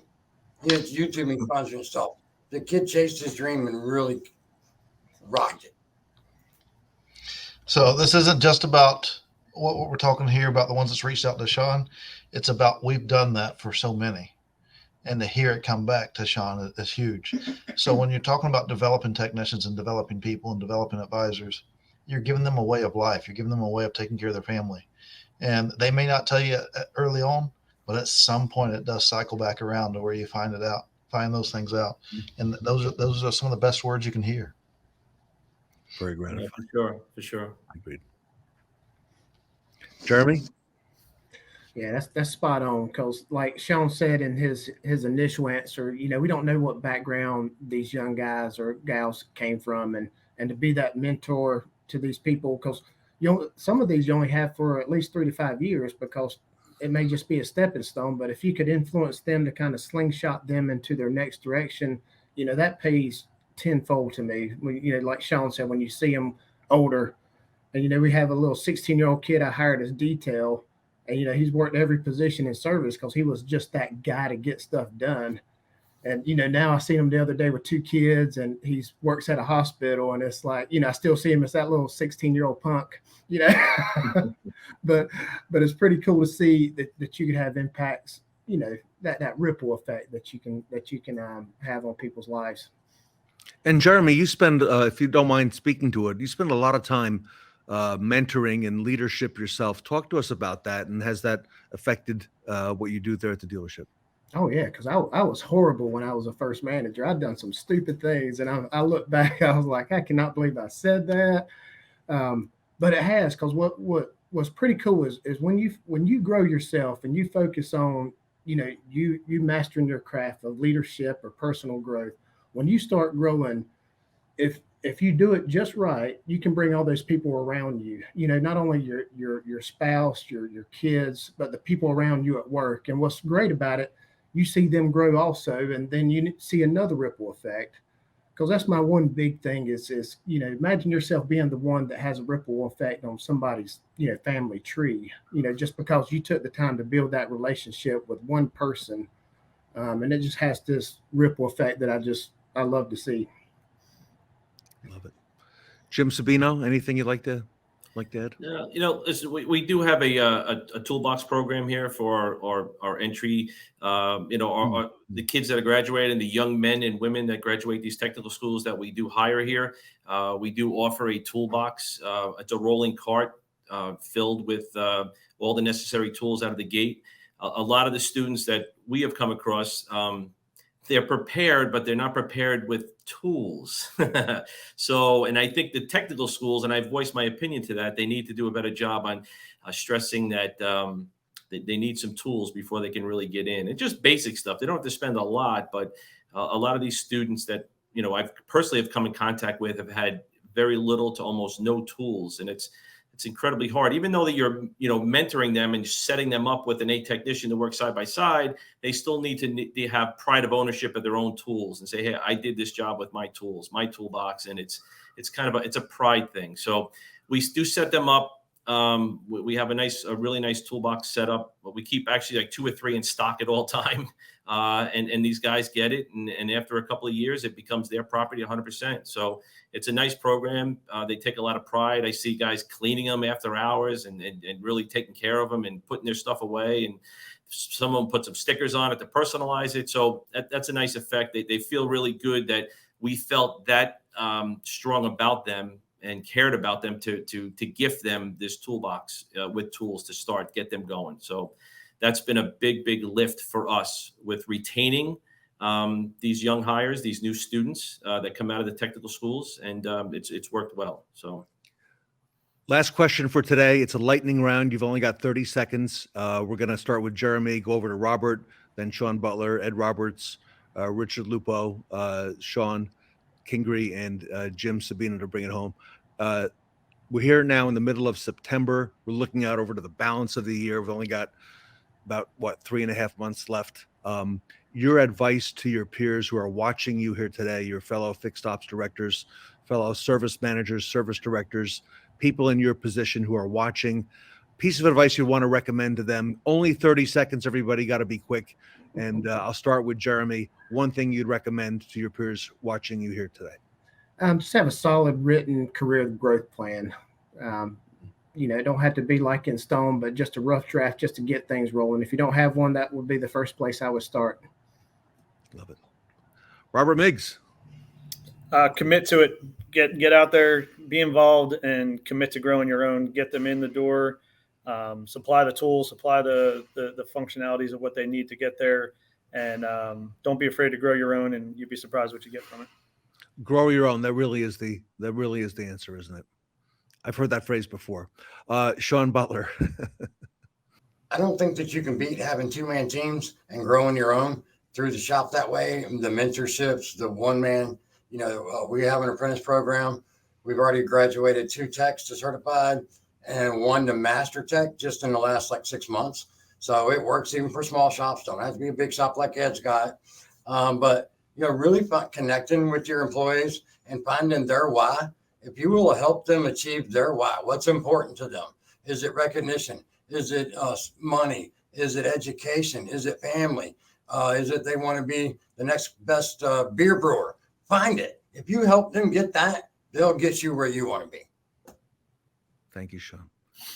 Ed Roberts. Change your mindset. We spend too much time saying this younger generation doesn't get it. I'm here to tell you that most of my shop is a younger generation. Change your mindset. Go out there and support the young guys. Give them an opportunity to grow. Create a career path for them, and they will surprise you. That's wrong. Richard Lupo. Nothing more important than your people, and make the time to focus on what's important. Yeah. Shawn Kingrey, your advice to your peers. Onboarding, I think, is huge. I think every day you need to know who needs love, who needs a kick in the rear, who needs a hug every day. You gotta find out what makes everybody tick every single day. It takes nothing to walk through a shop every day and just say hello. Jim, bring it home. Okay. Amazing answers from everybody and really real world practices here. So make them feel part of the process, make them feel valued, make them feel part of the family, include them in discussions, in decisions in the shop, make them feel that, hey, I'm important here and I want to work here for a long time. Create an environment, a work environment that's friendly, that's conducive to productivity, and of course, keep the career path on the education out in front. Technology is ever changing, as we know. EVs, for us guys, not in my time I ever thought we'd be dealing with EVs as much as we are now. It's here. Mobile service, all this stuff is all new to us, but it's not new to these younger generation coming in. EVs are normal. It's what they see. It's it's what's out there. So just make them feel important, and stay in contact with them. Talk to them. Say hello, good morning, good afternoon. How's your family? What are you doing? How was your weekend? Things like that, and it will pay. It will pay off 100% without fail. It will pay off. Great information, gentlemen. We'll leave it there. I like this panel a lot. Let's come back and do this again. Jeremy Stevens, Robert Migliaccio, Shawn, Butler, Ed Roberts, Richard Lupo, Shawn Kingrey, and Jim Sabino. The leaders here today, the A-list with the Young Tech panel here at the Fixed Ops Roundtable. Hey, Jacob. Yeah. I had a dealership come to me recently stating that they're having a mass amount of lot damage claims and it's costing them a fortune. Yeah. Do you know of any solution? Absolutely. If you go on Update Promise and utilize the vehicle inspection portion here, you'll be able to select walk-around video and do a 360-degree walk-around video of that vehicle. That way, if there's any customer disputes, you have your evidence right there. Awesome. Next question from this dealership. Absolutely. They're a dealer group. They have multiple locations. Okay. They want to minimize their BDC. They don't want to have different BDC departments in each location. Makes sense. Do we have a solution for that? Absolutely. If you go to our appointment page here, you'll be able to go by location to location on one platform and be able to book as many appointments as you need. Perfect. Everybody wants to be part of a bigger story. And to see something like this in such a big industry is a big accomplishment. When I heard about Rapid Recon, I was like, man, that's ahead of its time. Rapid Recon is the one software that unifies all the departments. You're going to go from chaos to organization. The whole idea is to take 15 days average to get these cars ready to sell and take it down to 3 to 5. It's live. You can log into Rapid Recon and see exactly where you are. We're processing 2,500 cars a month. You need technology to make it more profitable. And we know the pains that dealers are going through because we've lived it. We get so much praise for our customer service, and it's because we genuinely care. If you want to be as efficient as you possibly can, you absolutely should have Rapid Recon as your system. We're changing this industry in a way that it's needed to change for a long time.